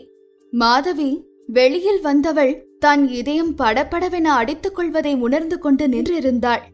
அவனுடன் இருந்த இரவின் ஞாபகம் வந்து அவளை படுத்தியது. இத்தனை ஈர்ப்புடன் இருப்பவனுடன் எப்படி காலம் தள்ளுவது என யோசித்தாள். அவள் அவன் கணவன் இல்லை. இது வெறும் ஒரு சௌகரியத்திற்கான ஏற்பாடே. கதவு திறந்தது. துவைத்த புது துணிகளை அணிந்திருந்தான். இப்பொழுது உடல் மூடியிருந்தாலும் அவனை பார்த்த மாத்திரத்தில் அவளை உறைய வைத்தது அவன் உருவம். உள்ளே வர விரும்புகிறாயா இல்லையா? உறைந்து நின்ற அவள் சிறிது சமாளித்துக் கொண்டு மன்னிப்பு கேட்டுக்கொண்டு வருகிறேன் என்றாள். அவன் ஏற்கனவே சொல்லியிருந்தான் இருவரும் சேர்ந்து ஒரே அறையில்தான் வாழப்போவதாக. இன்னும் அவளுக்கு தான் பழக்கமாகவில்லை. சட்டென அறையினுள்ளே சென்று கதவை மூடினாள். தான் மிகவும் மோசமாக நடந்து கொண்டதை உணர்ந்தாள். என்னை மன்னித்துவிடு. எனக்கு இன்னும் நமக்கு திருமணம் நடந்துவிட்டதையும் உன்னுடன் வாழ்வதையும் முழுதாக உணர முடியவில்லை. அதனால்தான் அப்படி நடந்து கொண்டு விட்டேன். அவன் வைத்த கண் எடுக்காமல் அவளையே பார்த்து கொண்டிருந்தான். அவள் சருமம் மிகவும் வெண்மையாகவும் குழந்தைகள் சருமம் போல் மிகவும் மிருதுவாகவும் காணப்பட்டது. அவளிடமிருந்த பார்வையை வேறு பக்கமாக திருப்பிக் கொண்டு, உன்னிடம் என்னவெல்லாம் கெட்ட பழக்கங்கள் உண்டு என எனக்கு இன்னும் தெரியவில்லை. ஆனால் நீ வளர்த்து கொள்ள வேண்டிய ஒரு நல்ல பழக்கம் அறையினுள் வருவதற்கு முன் கதவை தட்டிவிட்டு வர வேண்டும் என்பது. அவள் விட்டுக் கொடுக்கும் மனநிலையில் இல்லை. அதனால், ஓ, நடந்ததற்கு என்னை குறை கூறுகிறாயா? எனக்கு எப்படி தெரியும் நீ நிர்வாணமாக நிற்பாய் என்று? நான் இங்கு புதிதாக வந்திருக்கிறேன். நீதான் இன்னொருவருடன் வாழ்வதற்கு கொஞ்சம் விட்டு கொடுத்து போக வேண்டும் என்று உணர வேண்டும். இப்படி நிர்வாணமாக அலைவதை நிறுத்த வேண்டும் என்றாள். அவன் கோபத்தில் அவளை உற்று பார்த்தான்.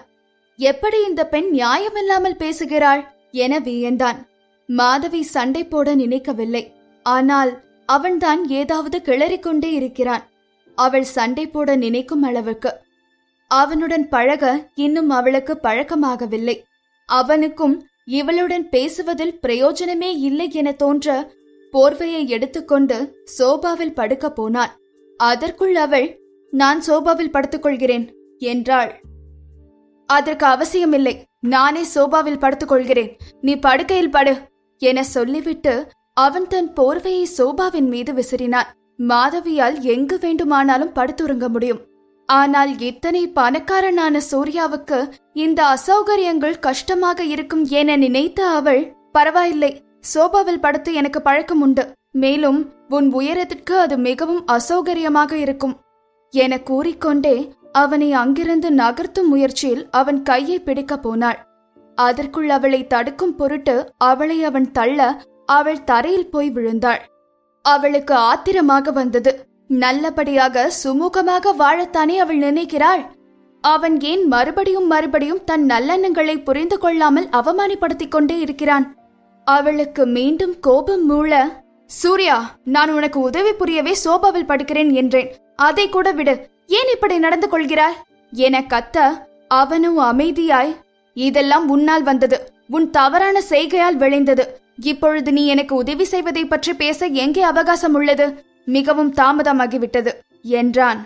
நான் உனக்கு போதை மருந்து கொடுத்திருந்தாலும் நீ என்னை தவிர்த்திருக்கலாம், என்னை தள்ளிவிட்டிருக்கலாம். ஆனால் ஏன் என்னை தள்ளி என் மீது விழுந்தாய்? தவறு உன்னுடையதுதான். அவள் பேசியது அவளுக்கே சரியாக தோன்றாவிட்டாலும் கோபம் அவளை மேலும் மேலும் பேச தூண்டியது. அவள் பேசியது அவனுக்கு மிகவும் வெறுப்பை அளித்தது. ஒரு பெண் எப்படி செய்வதையும் செய்துவிட்டு இவ்வளவு கேவலமாக பேசுகிறாள்? அவன் ஆட்காட்டி விரலை வெளியில் காட்டி, வெளியே போய்விடு என்று கத்தினான். அவள் என்ன செய்வதென்று புரியாமல் நின்றாள்.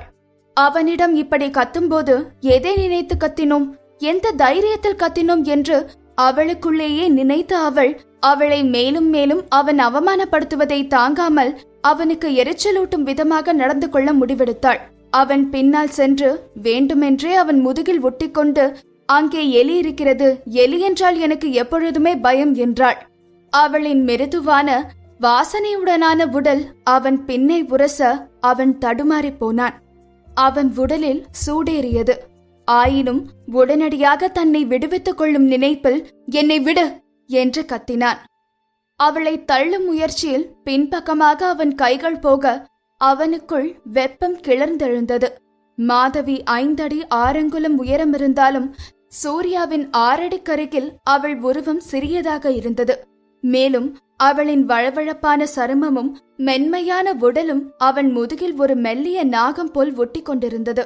அவள் கைகள் அவன் கைகளை ஆதூரமாக பிடித்திருந்தாலும் அவை சூடற்று இருந்தன. ச, போதை மருந்தின் தாக்கம் எப்பொழுதோ போயிருக்க வேண்டுமே. அவனால் தன் உடல் அந்த ஸ்பரிசத்தில் சிறிது சிறிதாக தன் வசம் இழந்து கொண்டிருப்பதை உணர முடிந்தது. அவளோ, நான் போக மாட்டேன், எனக்கு எலி என்றால் பயம் என்று சொல்லிக்கொண்டு இன்னும் இறுக்கமாக அவன் மேல் ஒட்டி கொண்டாள். அதற்கு மேல் பொறுக்க இயலாமல் அவள் இடையை பிடித்து முன்னால் இழுத்து கீழே தள்ள அவளும் அவனை இறுக்கி பிடிக்க இருவரும் தரையில் உருண்டனர். தன்னை ஓரளவிற்கு நிதானித்துக் கொண்ட சூர்யா அவளின் பெரிந்திருந்த வெளிர் சிகப்பு உதடுகளும் அதனுள் பளிச்சிடும் பற்களும் அவனை ஈர்ப்பதை தடுக்க இயலாமல் தவித்தான். இருப்பினும் எப்படியோ அவளை தன் மேலிருந்து கீழே முரட்டுத்தனமாக தள்ளிவிட்டு எழுந்தான். அந்த வேகத்தில் அவன் பிடித்து தள்ளிய மார்பக பகுதியில் அவளுக்கு வலித்தது. அந்த வலி அவளை யாரோ குத்தியது போல் இருந்தது. அவளால் வலி பொறுக்க முடியாமல் மார்பை பிடித்துக் கொண்டிருக்க அவள் கண்களில் இருந்து கண்ணீர் வழிய ஆரம்பித்தது. அவளை தள்ளிவிட்டு தன்னை அப்பொழுதுதான் நிதானித்துக் கொண்ட சூர்யா அவள் தோள்கள் நடுங்குவதையும் அவள் படும் வேதனையையும் பார்த்ததும் அவனுக்குள் ஏதோ வலிப்பது போல் உணர்ந்தான். அவனுக்கு தன்மேல் கோபம் வந்தது. மிகவும் மோசமாக நடந்து கொண்டு விட்டதை நினைத்து வருத்தம் தோன்றியது. பாவம், அவள் ஒரு சாதாரண 20 வயது சிறிய பெண், விருப்பமில்லா திருமணத்தில் தள்ளப்பட்டிருக்கிறாள். அவன் மனம் அவளுக்காக சிறிது வருத்தப்பட்டது. இருவரின் தவறம் தானே அவர்கள் திருமணத்தில் முடிந்தது. ஆனால் அவனுக்கு அவளை தேற்ற தெரியவில்லை. அப்படியே நின்று கொண்டிருந்தான். என்னை மன்னித்துவிடு, இம்முறை தவறு என்னுடையதுதான். நான் கொஞ்சம் தடுமாறிவிட்டேன். உன்னை போல்தான் நானும். எனக்கும் என் அறையில் பெண்களுடன் வாழ்ந்து பழக்கமில்லை. உன்னை பிடிக்காமல் நான் உன்னை தள்ளவில்லை. எனக்கு உடலில் கொஞ்சம் பிரச்சனை உள்ளது. என்னால் ஒரு பெண்ணிற்கு எந்த இன்பமும் தர இயலாது. அவன் விளக்கம் அவள் எதிர்பாராதது. குழப்பத்திலும் அதிர்ச்சியிலும் கண்களில் வழிந்து கொண்டிருந்த நீருடன் அவனை பார்த்தாள். இருவரும் சேர்ந்துதான் வாழ வேண்டும் என்ற சூழலில் அவளிடம் உண்மையை சொல்வதுதான் சரி என்று அவனுக்கு தோன்றியது. என்னால் பெண்களை தொடக்கூட இயலாது. ஆண்கள் தொட்டால் ஒன்றுமாவதில்லை. ஆனால் பெண்களை தொட்டாலே எனக்கு முகத்தில் அரிப்பு ஏற்படும், வாந்தி கூட வந்துவிடும். இப்படி ஒரு வியாதி இருக்கிறதா? இது மனம் சம்பந்தப்பட்டதா? எப்போதும் போல் சூர்யா நிமிர்ந்து உட்கார்ந்தான். அவனை பார்த்தா அவன் உடம்புல ஒரு பிரச்சனையும் இருக்கிற மாதிரி தெரியவே இல்லை. அவன் கண்ணும் ரொம்ப தெளிவாகவே இருந்தது. அவனுக்கு இதெல்லாம் பழகி போயிருந்தது. சும்மாவா, சுமார் 30 வருஷமா எத்தனை டாக்டர்ஸ் பார்த்தாச்சு. அடுத்தவங்களுக்கு தெரியாம இது ரகசியமா வச்சுக்கிறது மட்டுமே பிரச்சனை. இது மனம் உடல் ரெண்டும் சம்பந்தப்பட்டதுதான் என தன்னோட முன்னெத்திய விரலால தேய்ச்சுக்கிட்டே சொன்ன சூர்யா ரொம்ப சோர்ந்து போன மாதிரி இருந்தான். இந்த ரகசியத்தை நீ உன்னோட வச்சுக்கணும்னு கேட்டுக்கிறேன். நான் உன்கிட்ட இத சொல்றதுக்கு காரணமே நம்ம 2 பேரும் சேர்ந்து வாழக்கூடிய கட்டாயத்துல இருக்கிறதுனாலதான். உனக்கு தெரியுமா, எங்க வீட்ல உன்னை கல்யாணம் பண்ணிக்க வற்புறுத்தினதுக்கு காரணமே உன்னால என் வியாதிய சரி செய்ய முடியும்னு நம்புறாங்க. ஏன்னா நான் உன்னை தொற்றிருக்கேன், ஆனா எனக்கு எதுவுமே ஆகல அப்படிங்கறதுனால இத அவங்க நம்புறாங்க. ஆக இதுதான் உண்மை. ஆனா எல்லாமே தப்பா புரிஞ்சுக்கப்பட்டிருக்கு. மாதவிக்கு தெரிஞ்சது இது அவளால குணப்படுத்துற விஷயம் இல்லை. அன்னைக்கு நடந்தது அவ செஞ்ச சில விஷயங்களால் தானே தவிர அவகிட்ட தனியா எந்த சக்தியும் இல்ல அவன் குணப்படுத்த. ரொம்ப சங்கடமா இருந்தது மாதவிக்கு. எனக்கு புரியுது சூர்யா, என்ன மன்னிச்சிடு. எனக்கு இந்த விஷயம் தெரியாததுனால நான் உன்னை தொட்டுட்டேன். இனிமே நான் உன்னை கண்டிப்பா தொடமாட்டேன். அவன் அவளை நம்பாமல் பார்த்தான். அவள் தன் கையை தூக்கி ப்ராமிஸ் செய்வது போல் சைகை காட்டி மென்மையா சிரிச்சா. தன் பார்வைய அவகிட்ட இருந்து கஷ்டப்பட்டு திருப்பிக்கிட்டு, சரி அப்ப நம்ம தூங்க போலான்னு சொல்லிட்டு எழுந்தா. மாதவி மார்ல வலிச்ச இடத்த தடவிக்கிட்டே எழுந்து, சரி நான் சோபால படுத்துக்கிறேன்னு சொன்னான். தேவையில்லைன்னு சொல்லிட்டு சூர்யா சோபாவில காலை நீட்டு படுத்துக்கிட்டான். இதுக்கு மேல அவனை தொடக்கூடாதுன்னு முடிவு பண்ணதால குற்ற உணர்ச்சி எதுவும் இல்லாம மாதவி படுக்கையில போய் போர்வையை இழுத்து போத்துக்கிட்டு படுத்துட்டா. விளக்கெல்லாம் அணைச்சதும் அறை இருட்டாயிடுச்சு. அவங்க 2 பேரோட மூச்சு சத்தம் மட்டும் அறைய சுத்தி வந்துட்டு இருந்தது. சூர்யாவுக்கு இடம் பத்தாததுனால அப்பப்போ இப்படியும் அப்படியும் திரும்பி திரும்பி மாத்தி மாத்தி படுத்துக்கிட்டு இருந்தான். அவனுக்கு அவளும் படுக்கையில அப்படியும் இப்படியும் மாத்தி மாத்தி படுத்துக்கிட்டு இருக்கிற சத்தம் கேட்டுக்கிட்டே இருந்தது. அவனுக்கு அது தொந்தரவா இருந்தது. அவ தூங்கிட்டு தான் இருக்கா, ஆனா அவ படுத்துக்கிட்டே இருந்த கோலம் பார்க்கவே நல்லா இல்ல. அவனால் அவன் அறையில இன்னொரு பொண்ணு இருக்கிறது ஒரு மாதிரியே இருந்தது. அதுவும் அவனோட ஒரு நாள் உறவு வச்சுக்கிட்ட பெண்ணோட அவனால ஒரே ரூம்ல இருக்க முடியல. அதனால அவன் ரூமை விட்டு எழுந்து வெளியில் வந்தான். மாதவி அடுத்த நாள் காலையில எழுந்திருக்கும் போது அவ எப்பவும் இருக்கிற இடத்துல இல்ல, வேற எங்கேயோ இருக்கும்னு தோண சுத்தி பார்த்ததுக்கு அப்புறம் தான் ஞாபகம் வந்தது அவளுக்கு கல்யாணம் ஆயிடுச்சுன்னு. ஆனா அவ புருஷன் எங்க போனா? காணமே. அவன் படுத்திருந்த சோபால எப்பவும் என்னென்ன இருக்குமோ அதெல்லாம் சரியா இருந்தது. ஆனா அவனை மட்டும் காணோம். அவ அந்த ரூமை விட்டு வெளியில வந்து நேரா டைனிங் ரூமுக்குள்ள போனா. அங்க ஒரு பொண்ணு குட் மார்னிங் மேடம் என்று அவளை சாப்பிட அழைத்தாள். அவள் உள்ள நுழைஞ்சதும் பார்த்தா அங்க சூர்யா டைனிங் ரூமுக்குள்ள வந்த சூரிய ஒளி முழுசா அவன் மேல படுற மாதிரி உட்கார்ந்திருந்தான். அவளுக்கு அந்த காட்சி என்னமோ அவனால அந்த இடமே கொஞ்சம் குளிர்ச்சியா இருந்த மாதிரி தோணுச்சு. அவன் முழுவதும் சூட் அணிந்து கம்பீரமாக உட்கார்ந்திருந்தான். மேல துணி இல்லாம ஒரு கவர்ச்சியா இருந்தான். இப்ப சூட் போட்டு வேற மாதிரி கவர்ச்சியா இருந்தான். எப்படி இருந்தாலும் பாக்குற பொண்ணுங்க எல்லாரையும் தன் பக்கம் கவரக்கூடியவனாகவே இருந்தான். அவன் பார்வை அவ மேல பட்டதும் அவள் குட் மார்னிங் சூர்யா என்று உற்சாகமாக சொல்லிக்கொண்டே அவன் பக்கத்துல போனா. சூர்யாவும் பதில் சொல்லாம அவளை ஏற இறங்க பார்த்தான். அவ வீட்ல போடுறதுக்காக இருந்த சாதாரண ட்ரெஸ் தான் போட்டிருந்தா. அவளோட உடம்பு வளைவுகளை அது நல்லா எடுத்து காட்டிட்டு இருந்தது. சில நிமிஷம் அப்படி பார்த்தவன் எதுவுமே சொல்லாம கண்ணை திருப்பிட்டு தன்னோட மெலிந்த நீண்ட விரல்களால் காஃபி கப் எடுத்து குடிக்க ஆரம்பித்தான்.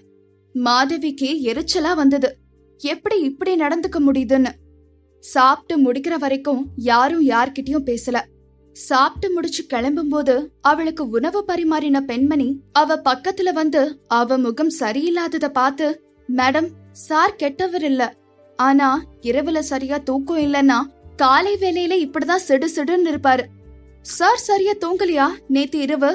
ஆமா மேடம், பாதி ராத்திரில வெளியில வந்து அவர் படிக்கிற ரூமுக்குள்ள போய் தூங்க முயற்சி பண்ணாரு, ஆனா தூங்கல. மாதவிக்கு ஆச்சரியமா இருந்தது. என்ன சொல்றதுன்னு தெரியாம முழிச்சா. யோசிச்சு பார்த்தா அவன் மேல பச்சாதாபம் வந்தது. அன்னைக்கு நடந்த ஒரு விபத்தால அவன் வேற வழி இல்லாம இந்த கல்யாணம் பண்ணிருக்கான். வேற பொண்ண வேற காதலிக்கிறான். அப்படி இருக்கும்போது இன்னொரு பொண்ணோட ஒரே ரூம்ல படுத்து தூங்குறது அவனுக்கு சங்கடமா தானே இருக்கும். அவனை நினைக்க நினைக்க பரிதாபமா இருந்தது. இவ்ளோ பணம், யாருக்கும் இல்லாத வசதி எல்லாம் இருக்கு, ஆனா யாருக்கும் இல்லாத அதிசய வியாதியும்ல கூடவே இருக்கு. அவள் சிந்திக்க சிந்திக்க அவளுக்கு ஒன்று தெளிவாகியது. அவ தவறுதலா செஞ்ச ஆள் மாறாட்டம்ல தெரியாம மாட்டின சூர்யாவோட வாழ்க்கை அவன் காதலிக்கிட்டே இருந்து பிரிச்சு இவளோட சேர்த்து வச்சிருச்சு. அதனால அவதான் ஒரு அன்பான காதல் ஜோடிய பிரிச்சு வச்சிட்டா. மிகவும் வருத்தமாக இருந்தது மாதவிக்கு. அவள் தன் நிறுவனத்திற்கு போவதற்கு தயாரானாள். கீழே இறங்கி வந்தவளுக்கு ஒரே இறைச்சலுமாக மனிதர்கள் கூட்டமாக இருப்பது தெரிய வந்தது. சூர்யா அவர்களிடம் ஏதோ வேலையெல்லாம் சொல்லிக் கொண்டிருந்தான். அவன் உயரத்திற்கு அவன்தான் பெரிய தலைவன் போலும் அவர்கள் எல்லாம் அவனை சுற்றி ஒரு கோழி கூட்டம் போலவும் தெரிந்தனர். மிகவும் நிதானமான குரலில் பேசிக் கொண்டிருந்தாலும் அதிலும் ஒரு கண்டிப்பு ஒளிந்திருப்பதை அறிய முடிந்தது அவளுக்கு. எல்லாம் முடித்துவிட்டு அவன் வெளிக்கதவை திறந்து கொண்டு போக இருந்தான்.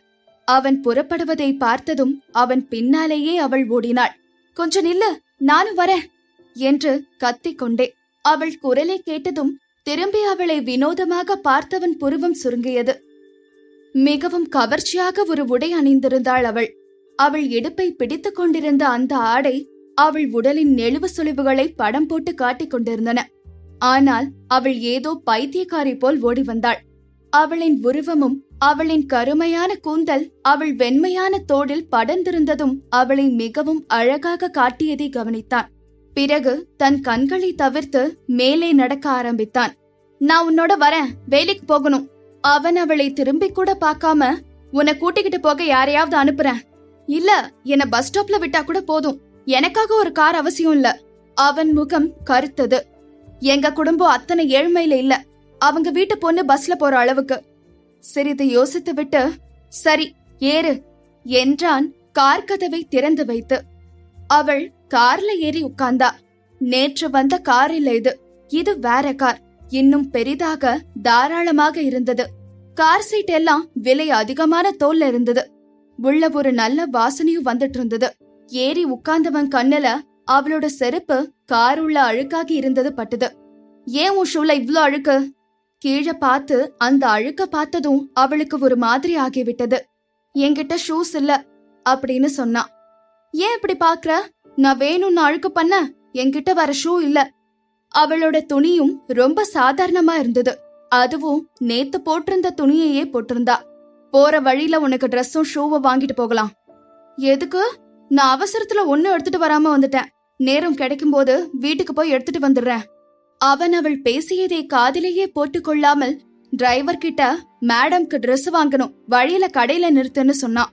அவள் அவசரமாக, அதற்கெல்லாம் அவசியமில்லை, நீ இவ்ளோ கஷ்டப்பட வேண்டியதில்ல எனவும் அவளை முழுவதுமாக பார்த்தவனுக்கு தெரிந்தது. அவள் போட்டுக்கொண்டிருந்த துணிகள் எல்லாம் மிகவும் மலிவானதாகவும் பலமுறை தோய்ச்சு பழசாகவும் இருந்ததே. உன் துணியெல்லாம் நன்றாகவே இல்லை, முழுக்கவும் பழசாகவும் இருக்கு. எனக்கு அதெல்லாம் பார்த்தாவே பிடிக்கல. ஓ, இவனுக்கு பிடிச்ச மாதிரி நான் ட்ரெஸ் பண்ணிக்கணும். என்ன திமிர்! நானும் ஏதோ நமக்காக வாங்கி தரான்னு நினைச்சேன் அப்படின்னு மனசுக்குள்ள நினைக்கிறா. இப்படி இருப்பதற்கு பெயர் சிக்கனம். சரியா ட்ரெஸ் பண்ணிக்காம அதுக்கு சிக்கனம்னு சொல்ற. எனக்கு சிக்கனம் எல்லாம் பழக்கம் இல்ல. உனக்கு இருக்காது, உன்கிட்ட பணம் இருக்கு, தினம் புதுசு புதுசா வாங்கி கூட போடுவ. என்கிட்ட அவ்வளோ துணி எல்லாம் கிடையாது, இருக்கிறத துவைச்சுதான் போடணும். இந்த ட்ரெஸ் ரொம்ப காஸ்ட்லி, ஆனா வாங்கி ரொம்ப வருஷம் ஆச்சு. இவ்ளோ காசு போட்டு வாங்கி அவ்வளோ சீக்கிரம் தூக்கி போட முடியாது. துவைச்சு நிறைய தடவை போட்டாச்சு, அப்படிதான் இருக்கும். லிங்கம் குடும்பம் இவ்ளோ ஏழை குடும்பமா இருக்க வாய்ப்பில்லையே. ஆக என்ன பத்தி துப்பறிஞ்சியா? ஆமா, பின்ன உன்னை பத்தி எதுவுமே தெரியாம எப்படி உன்னை கல்யாணம் பண்ண முடியும்? இவ்ளோ என்ன பத்தி தெரிஞ்சு வச்சுட்டு இருக்கிற நீ, நான் அவரோட பொண்டாட்டிக்கு பிறந்தவ இல்ல, அவரு வச்சுக்கிட்ட ஒரு பொம்பளைக்கு பிறந்தவன்னு தெரிஞ்சுக்கலையா? அந்த வீட்ல அவங்கள ஒருத்தியா என்னை என்னைக்குமே நினைச்சது இல்லன்னு தெரிஞ்சுக்கலையா? சின்ன வயசுல நான் ஆயா கூட அவங்க ரூம்ல தான் இருந்தேன். நான் வளர்ந்த அப்புறம்தான் எனக்குன்னு ஒரு ரூம் கொடுத்தாங்க. எப்பவுமே எங்க அக்காக்களோட பழைய துணிகள் தான் எனக்கு கொடுப்பாங்க. எல்லாமே நல்ல துணிங்க. கிழிஞ்சிருந்தா கூட ஆயா கிட்ட கொடுத்து தச்சு போட்டுப்பேன். சூர்யாவோட கண்கள் மிருதுவாயின. ஒரு பெயர் போன பெரிய துணிக்கடை முன் அவர்கள் கார் நின்றது. உள்ள போனதும் அவங்க பின்னாடி வந்த விற்பனையாளன் கிட்ட சூர்யா, இவங்க சைஸ்ல இருக்கிற எல்லா துணிகளையும் கொடுன்னு சொன்னான். கடைக்காரன் மாதவிய உள்ள கூட்டிட்டு போனான். அன்னைக்குதான் மாதவிக்கு புரியுது பணக்காரங்க எப்படி ஷாப்பிங் பண்ணுவாங்கன்னு. மாதவி கடைக்காரன் கொடுத்த ஒவ்வொரு துணியையும் ஆசையாக மாற்றி மாற்றி போட்டு பார்த்தா. முதல்ல போட்டுட்டு வந்த துணிய மாத்திட்டு ஒரு அழகான ஸ்கர்ட் போட்டுக்கொண்டு சுத்தி வந்தா. சூர்யா ஒரு மேஜையில உட்காந்து பேப்பர் படிச்சுட்டு காஃபி குடிச்சிட்டு இருந்தான்.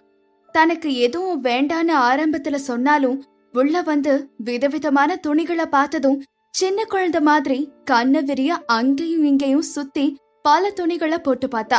அந்த துணியெல்லாம் அவளை இன்னும் அழகா பெரிய வீட்டு பொண்ணா காட்டுச்சு. அவள் இதுவரை நல்ல துணிகளே வாங்கியதில்லை போல தெரிந்தது. பச்சை கலர்ல ஒரு கவுன் போட்டுக்கிட்டு அவன் முன்னாடி வந்து நின்னப்போ அவ அவ்ளோ அழகா கவர்ச்சியா தெரிஞ்சா. அப்போதான் அடிச்ச மழையில வந்த அருவி மாதிரி குளுமையா இருந்தா.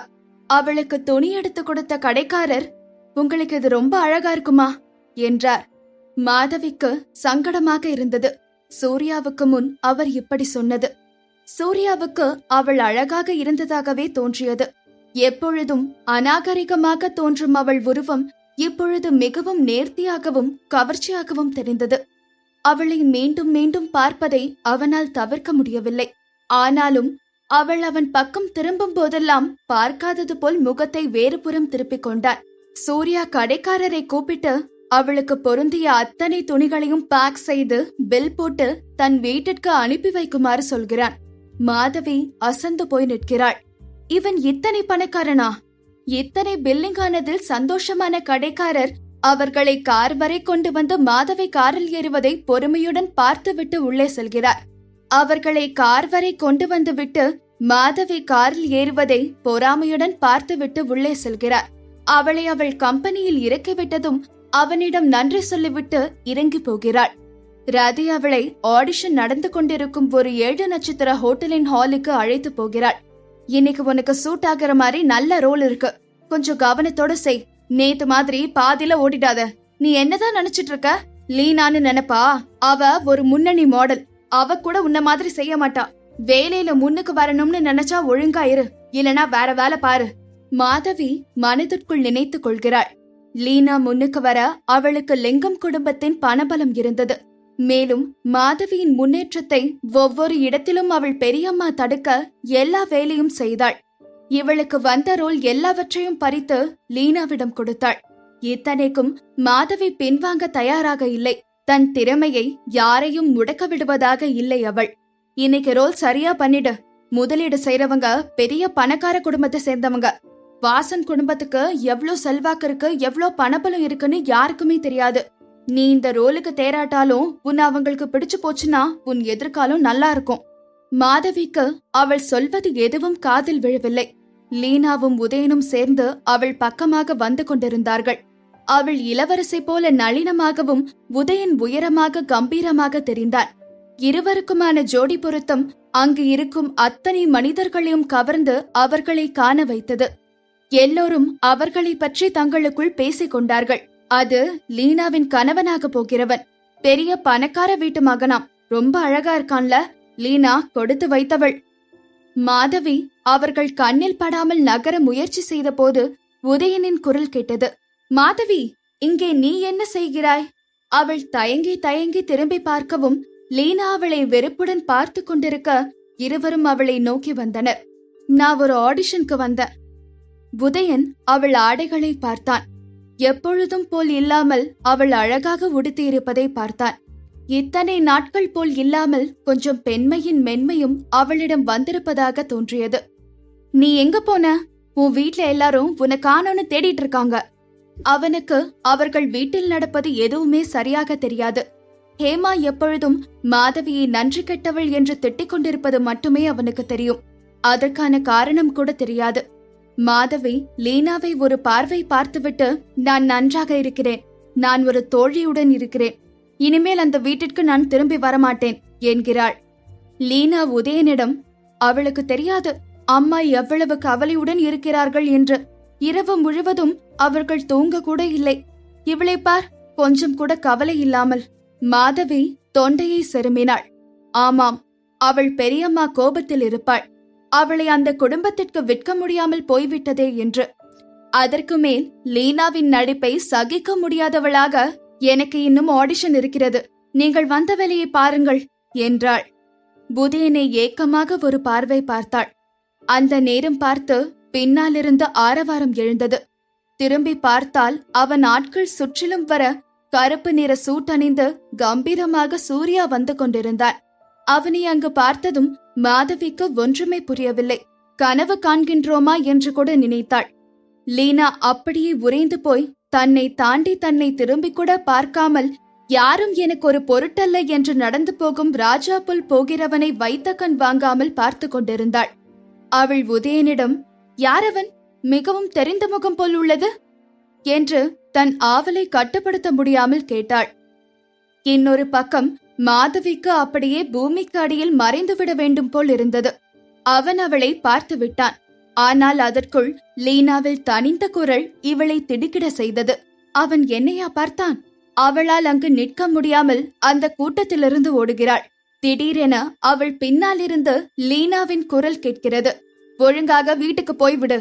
மாதவி அவளை திரும்பி பார்த்து கடுப்புடன் சொல்கிறாள். இனி என்றென்றும் அங்கு போக மாட்டேன். நீ என்ன நினைச்சிட்டு இருக்கேன்னு எனக்கு தெரியாதுன்னு நினைக்காத. எப்படியாவது உதயனை மடக்கிடலாம்னு பாக்குற, அது கண்டிப்பா முடியாது. நீ முறைப்படி பிறந்த பொண்ணே இல்ல. அவன் ஒரு பாரம்பரியமுள்ள பெரிய குடும்பத்து மனிதன். உனக்கு அவன் மேல ஆசைப்படுற அருகதை கூட கிடையாது. உனக்கு அறிவுன்னு ஏதும் இருந்தா இந்த மாதிரி எண்ணத்தை விட்டுடு. உனக்கு மூளைன்னு ஒண்ணு இருந்திருந்தா அந்த வேலாயுதம் வீட்ல கல்யாணம் பண்ணிட்டு போய் கௌரவமா வாழ்ந்திருக்கலாம். அதையும் தொலைச்சிட்ட. அவ்வளோ நம்பிக்கையா உதயனை உன் பக்கம் திருப்பிடலாம்னு முடிச்சிட்டியா? இப்ப நான் போலாமா என்று கேட்டுவிட்டு மாதவி நகர முற்பட்டாள். வேறு யாரை பற்றி பேசியிருந்தாலும் அவள் தாங்கி இருப்பாள்.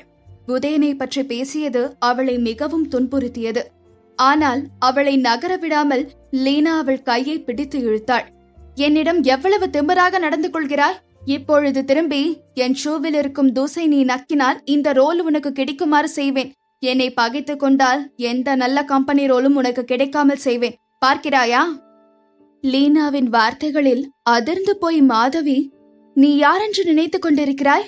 லீனா தான் யாரென்று காட்ட மாதவியை அடிப்பதற்கு கையை ஓங்கியவள் அப்படியே திடீரென முகத்தில் சிறிது வெட்கம் பரவ, எது எப்படி இருந்தாலும் நீ வீட்டிற்கு வரணும் மாதவி. நான் உன் அக்கா இல்லையா? உன் நலனில் எனக்கு அக்கறை இருக்கிறதல்லவா என்றாள். மாதவிக்கு ஒன்றுமே புரியவில்லை. ஏன் இப்படி திடீரென குரலை மாற்றி நல்லவள் போல் நடிக்கிறாள் இவள் என்று வியந்து கொண்டே திரும்பியவள் அங்கு சூர்யா அவள் பின்னால் எப்பொழுது வந்து நின்றான் என தெரியாமல் ஆச்சரியப்பட்டாள். லீனா அவனை அப்படியே விழுங்குவது போல் பார்த்தாள். அவன் நடையும் உடையும் உருவமும் கண்டிப்பாக எந்த பெண்ணையும் விழ வைக்கும். நல்ல வேளை இப்பொழுதுதான் தன் மார்பகத்தை கவர்ச்சியாக இருக்க ஏதோ மருத்துவம் எல்லாம் செய்து வந்திருக்கிறாள். என்னதான் உதயன் நன்றாக இருந்தாலும் பணக்காரனாக இருந்தாலும் இவனுக்கு முன்னால் அவன் நிற்க முடியாது என்று தோன்ற சூர்யாவை மயக்கும் பார்வையில் பார்த்தாள். ஆனால் ஒரு நொடி அவளை பார்த்தவன் சற்றென்று மாதவியின் பக்கம் பார்வையை திருப்பினான். அவள் கைவிடப்பட்ட குழந்தை போல் பயந்து உதடுகளும் இமைகளும் படபடக்க வெளுத்து போய் காணப்பட்டாள்.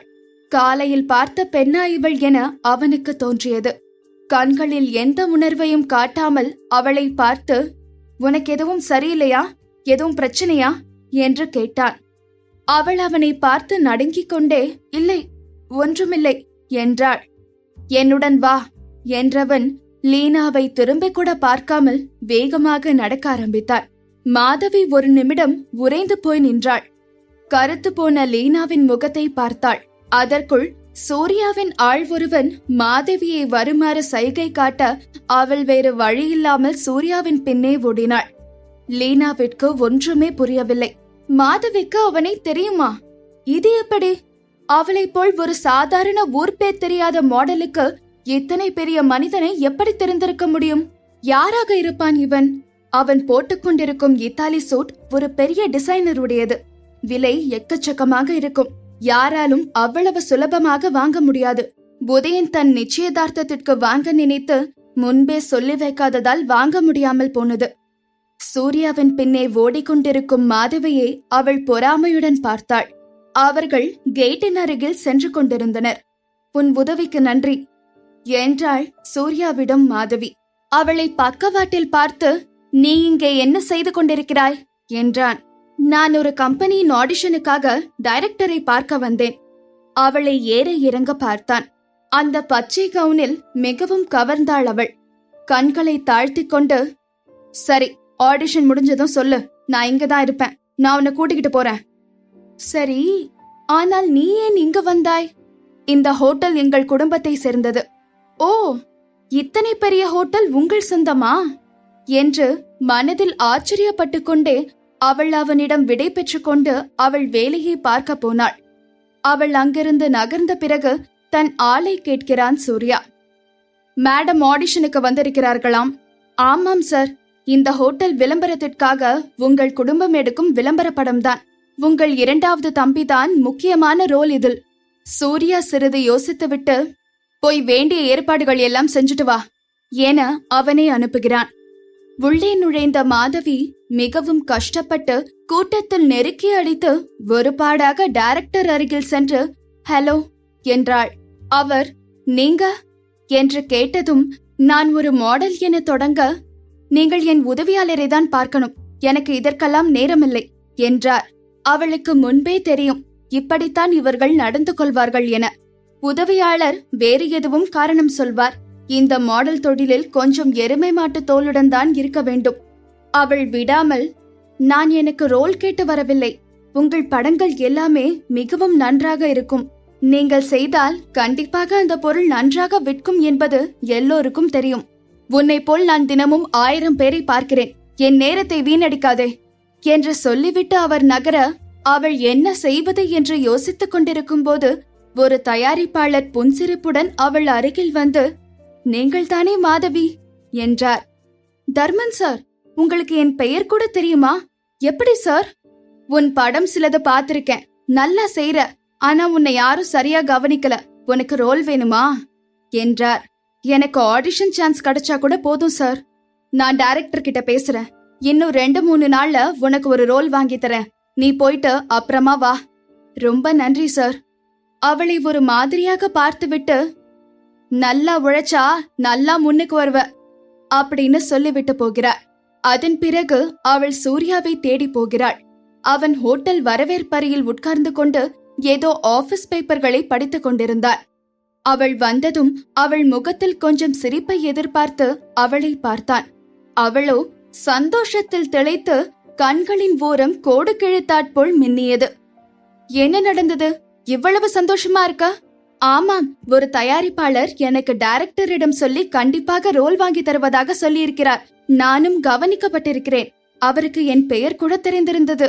அப்பா, இத்தனை நாள் போட்ட உழைப்பிற்கு கண்டிப்பாக நல்ல பலன் இருக்கும்னு நம்புறேன். அவள் பாட்டுக்கு சந்தோஷத்தில் பேசிக்கொண்டே அவளையும் அறியாமல் அவன் கைகளுடன் தன் கைகளை கோர்த்து கொண்டாள். அவள் அப்படி செய்வதை பார்த்து கொண்டிருந்தான் தவிர அவனுக்குள் எந்தவிதமான தவறான மாற்றமும் நிகழவில்லை. தன்னுலகில் இருந்தவள் திடீரென அவள்தான் அவனை பிடித்திருப்பதை பார்த்ததும், சாரி, தெரியாமல் செய்துவிட்டேன் என சட்டென விலகிக் கொண்டாள். அவன், பரவாயில்லை, வா போகலாம் என்று கிளம்பினான். அவன் பின்னாடி குழந்தை போல் ஓடினாள். ஒரு பட்டாளமே அவன் பின்னால் வந்தது. அவனுக்கு கார் கதவை திறந்து வைத்து ஏதோ பெரிய மகாராஜா போல் நடத்துவதை கண்டாள் மாதவி. அவன் அருகில் சென்றதும், நீ மிகப்பெரிய ஆள் போல் தெரிகிறது. அப்படியா என்றாள். உன்னிடம் பணம் இருப்பதோ இல்லாதிருப்பதோ எனக்கு எந்த விதத்திலும் சம்பந்தமில்லாத ஒன்று. எப்படி இருந்தாலும் நாம் விவாகரத்து பெறத்தானே போகிறோம். சூர்யா சிரித்தான். நினைவிருந்தால் சரி. மாதவி காரினுள் ஏறினாள். பக்கவாட்டில் அவனை பார்க்கும்போது அவன் முகம் வடித்து வைத்த சிலை போல் தெரிந்தது. அவனை பார்க்க பார்க்க அவளால் தான் மயக்கப்படுவதை தவிர்க்க இயலவில்லை. சூர்யா அவளை திரும்பி பார்க்கையில் அவளின் கால்கள் அகன்று இருந்தன. அவள் அணிந்திருந்த வெள்ளை நிற உள்ளாடையின் ஓரம் கண்ணில் பட்டது. அவன் புருவத்தை சுருக்கினான். உன்னால் ஒரு பெண் போல் சரியாக உட்கார முடியாதா? மாதவி குனிந்து தன் கால்களை பார்த்து கொண்டாள். மிகவும் சங்கடமாகிவிட்டது. எப்படி மறந்தேன் கவுன் போட்டுக் கொண்டிருப்பதை? தனக்குத்தானே கேட்டுக்கொண்டாள். தன்னை ஒரு கேவல பிறவி போல் பார்த்து கொண்டிருந்த அவனிடம் திரும்பி, நீ என்ன புதுசாவா பாக்குற என்ன என்று பதில் கொடுத்தாள். நான் பொண்ணு போல நடந்துக்கிட்டா மட்டும் என்னை விவாகரத்து பண்ணாம இருக்க போறியா என்ன? அவனுக்கு பேச்சு வரவில்லை. ஒரு பெண் தன்னை இப்படி எதிருக்கு எதிர் கேள்வி கேட்பது அவனுக்கு பழக்கமே இல்லை. அவனுக்கு இதை சமாளிப்பது கொஞ்சம் கஷ்டமாக இருந்தது. மிஸ் மாதவி, இந்த கல்யாணம் நிலைக்கிற வரைக்குமாவது நாம கொஞ்சம் அட்ஜஸ்ட் பண்ணி வாழணும்னு நினைக்கிறேன். அதுக்கு நீயும் கொஞ்சம் பொறுப்பெடுத்தா நல்லா இருக்கும். இந்த நிலைமைக்கும் நீதான் காரணம்னு மறந்துடாத. நானா உன்னை என் துணியெல்லாம் கழட்டி வீச சொன்ன? உன்னை மயக்குனது கிறுக்குனது நான் தான். ஆனா நீதானே இதெல்லாம் செஞ்ச. சூர்யாவின் முகம் இன்னும் கடுமையானது. ஆனா நீயும் நல்லா அனுபவிச்சதானே? கடைசி வரைக்கும் என்ன கெட்டியா பிடிச்சுக்கிட்டு விடாம தானே இருந்த. உன் விரல்களை நான் கடிச்சப்போ, நீ கிளறப்பட்டப்போ நீ எத்தனை அனுபவிச்சேன்னு நான் தான் பார்த்தனே. ஓ முகம் ரத்தம் வர அளவுக்கு சிவந்தது. அதை அவன் சொன்னதும் அவன் பார்வையும் எப்பொழுதும் அவள் முகத்தை சிவக்க வைத்தது. எனக்கு அதெல்லாம் ஒன்னும் ஞாபகம் இல்ல. நீயா கற்பனை பண்ணிக்கிட்டு இருப்ப. எனக்கு நான் பட்ட வலி மட்டும்தான் ஞாபகம் இருக்கு. உனக்கு முதல் தடவைங்கிறதுனால உனக்கு எப்படி ஒரு பொண்ணை கையாளணும்னு கூட தெரியல. ரொம்ப முரட்டுத்தனமா நடந்துகிட்ட. ஹே! அவன் முகம் இப்பொழுது அவள் முகத்திற்கு அருகில் வந்தது. இப்படித்தானே மிருதுவா இருந்த அன்னைக்கும். அவள் பெண்மையின் மென்மை அவனுக்கு நினைவு வந்தது. அவன் கண்களில் ஒரு குறும்பு தெரிந்தது. மாதவி சற்று பின்னாடி நகர்ந்து உட்கார்ந்தாள். அவன் தொடாமலே அவன் உடல் முழுவதும் தன் மீது இருப்பது போல் உணர்ந்தாள். காரின் இருக்கையே அவனின் வாசம் நிறைந்து அந்த ஆண்மை அவளை அச்சுறுத்தியது. பாரு பாரு, அன்னைக்கும் இப்படிதான் ஆச்சு உன் மூச்சு. ஒரு போட்டோ எடுத்து உனக்கு காட்டவா? அவன் கையை தட்டிவிட்டவள் அவனிடமிருந்து எத்தனை தள்ளி உட்கார முடியுமோ அத்தனை தள்ளி உட்கார்ந்தாள். அதன் பிறகு இருவரும் ஒன்றுமே நடக்காதது மாதிரி ஜன்னலுக்கு வெளியே பார்த்து கொண்டு வந்தனர். ஆனாலும் அந்த சூழல் ஏற்படுத்திய நெருக்கம் அவளை என்னவோ செய்து கொண்டே இருந்தது. அவனை திரும்பி பார்க்கும் தெம்பு கூட அவளுக்கு இல்லை. எப்படி மறப்பாள் அன்று இரவு நடந்ததை? அன்றைக்கு அவளுக்கும் முதல் தடவைதான். ஆனாலும் எப்படி அவ்வளவு சாதாரணமாக தன் உடலை அவனிடம் தந்துவிட்டாள்? நிஜமாவே நம்ம மூஞ்சு அவ்வளோ செவந்து போச்சா என்று வியந்தாள். சிறிது நேரத்தில் டிரைவர் அவர்கள் இருவரையும் நிகழ்காலத்திற்கு அழைத்து வந்தார். வீடு வந்துருச்சு. மாதவி அவசரமாக கார் கதவை திறக்க போன போது சூர்யா அவள் கையை தடுத்தான். என்ன செய்யற இப்போ? எதுக்கு இவ்ளோ அவசரமா ஓட பாக்குற? உனக்கு வெக்கமா இருக்குன்னு எடுத்துக்கலாமா? என்னை தனியா விடு என்று சொல்லிவிட்டு அவன் கையை தட்டிவிட்டு அவள் இறங்கி வீட்டை நோக்கி ஓடினாள். அவள் ஓடுவதை பார்த்து கொண்டே நிதானமாக இறங்கி நடக்கத் தொடங்கினான். அவன் மனம் ஏனோ லேசாக இருந்தது. அப்பொழுது மாதவி சிறிது தூரம்தான் நடந்திருப்பாள்.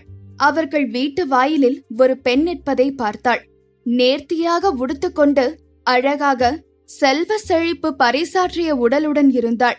அவளை பார்த்ததும் அவளுக்கு நினைவுக்கு வந்த வார்த்தைகள் நன்றாக வளர்க்கப்பட்ட நாகரிக நேர்த்தியான அழகான பெண் என்பதே. மாதவி அப்படியே உறைந்து நின்றாள். பின்னால் வந்து கொண்டிருந்த சூர்யாவிற்கும் அவளை பார்த்து ஆச்சரியமாகி மாயா என்று அழைத்தான். ஓ, மாயா அவனின் காதலி இல்ல? அவளை பார்த்ததும் மாதவிக்கு புரிந்துவிட்டது சூர்யாவிற்கு எந்த மாதிரி பெண்களை பிடிக்கும் என்று. அவளின் நீண்ட பளபளத்த முடிக்கற்றைகள் காற்றில் அலைந்து கொண்டிருக்க, அவளின் பளிச்சென்ற அழகான முகம், அவள் அணிந்திருந்த நேர்த்தியான விலை உயர்ந்த ஆடைகளுக்கும் அவளின் பார்வையும் அவளை ஒரு புத்திசாலியான பெரிய வீட்டு பெண்ணாக, நல்ல பெண்ணாக அறிமுகப்படுத்தின. அவள் மீதான ஒரு பார்வை போதுமானதாக இருந்தது அவளை பற்றி இதையெல்லாம் கணிக்க. மாதவிக்கு ஒரு நிமிடம் என்ன செய்வதென்று தெரியவில்லை. அங்கு தான் நிற்பதே ஒரு அசௌகரியமாக இருந்தது.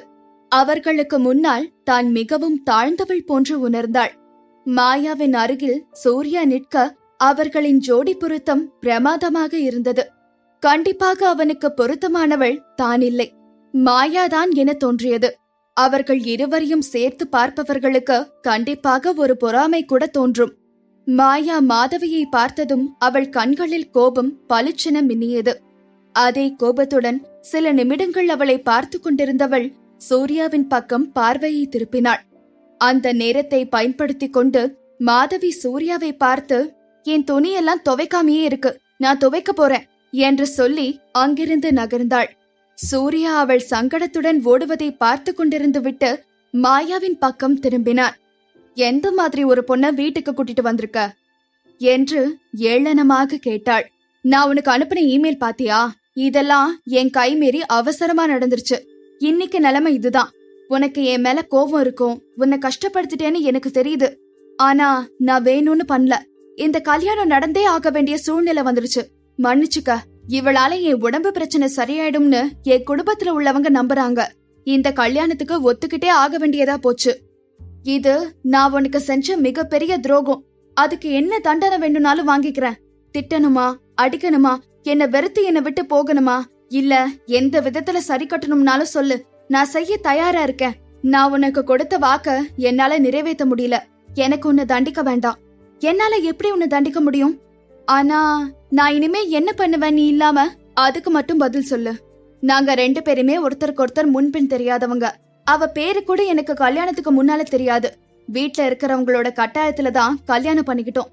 எவ்வளவு சீக்கிரம் முடியுமோ அவ்வளோ சீக்கிரம் நான் விவாகரத்தை செஞ்சிருவேன் அவள. இதை கேட்டதும் மாயா சட்டென தலையை தூக்கி கண்ணீருக்கு நடுவே, நிஜமாவா என்றாள். சூர்யா தலையை ஆட்டினான். ஆரம்பத்திலேயே நாங்கள் இருவரும் இதை பேசி முடிவு செய்து விட்டோம்.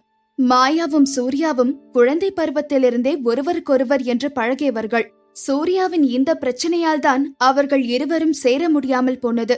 மாயா அருகில் வந்தாலே அவன் சருமத்தில் ஒருவிதமான ஒவ்வாமை வந்து அரிப்பெடுக்க தொடங்கிவிடும். மாயாவும் முடிந்தவரை தான் உபயோகிக்கும் சோப்பிலிருந்து சென்ட்டிலிருந்து மாற்றி பார்த்து விட்டாள். அவளே சில மருத்துவங்களும் பார்த்து கொண்டாள். எதிலும் அவன் பிரச்சனை சரியாகவில்லை. சூர்யாவின் குடும்பத்துக்கோ அவன் திருமணம் செய்து வாரிசை கொண்டு வர வேண்டும்.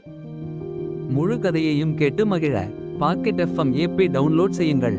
லிங்க் டிஸ்கிரிப்ஷனில் கொடுக்கப்பட்டுள்ளது.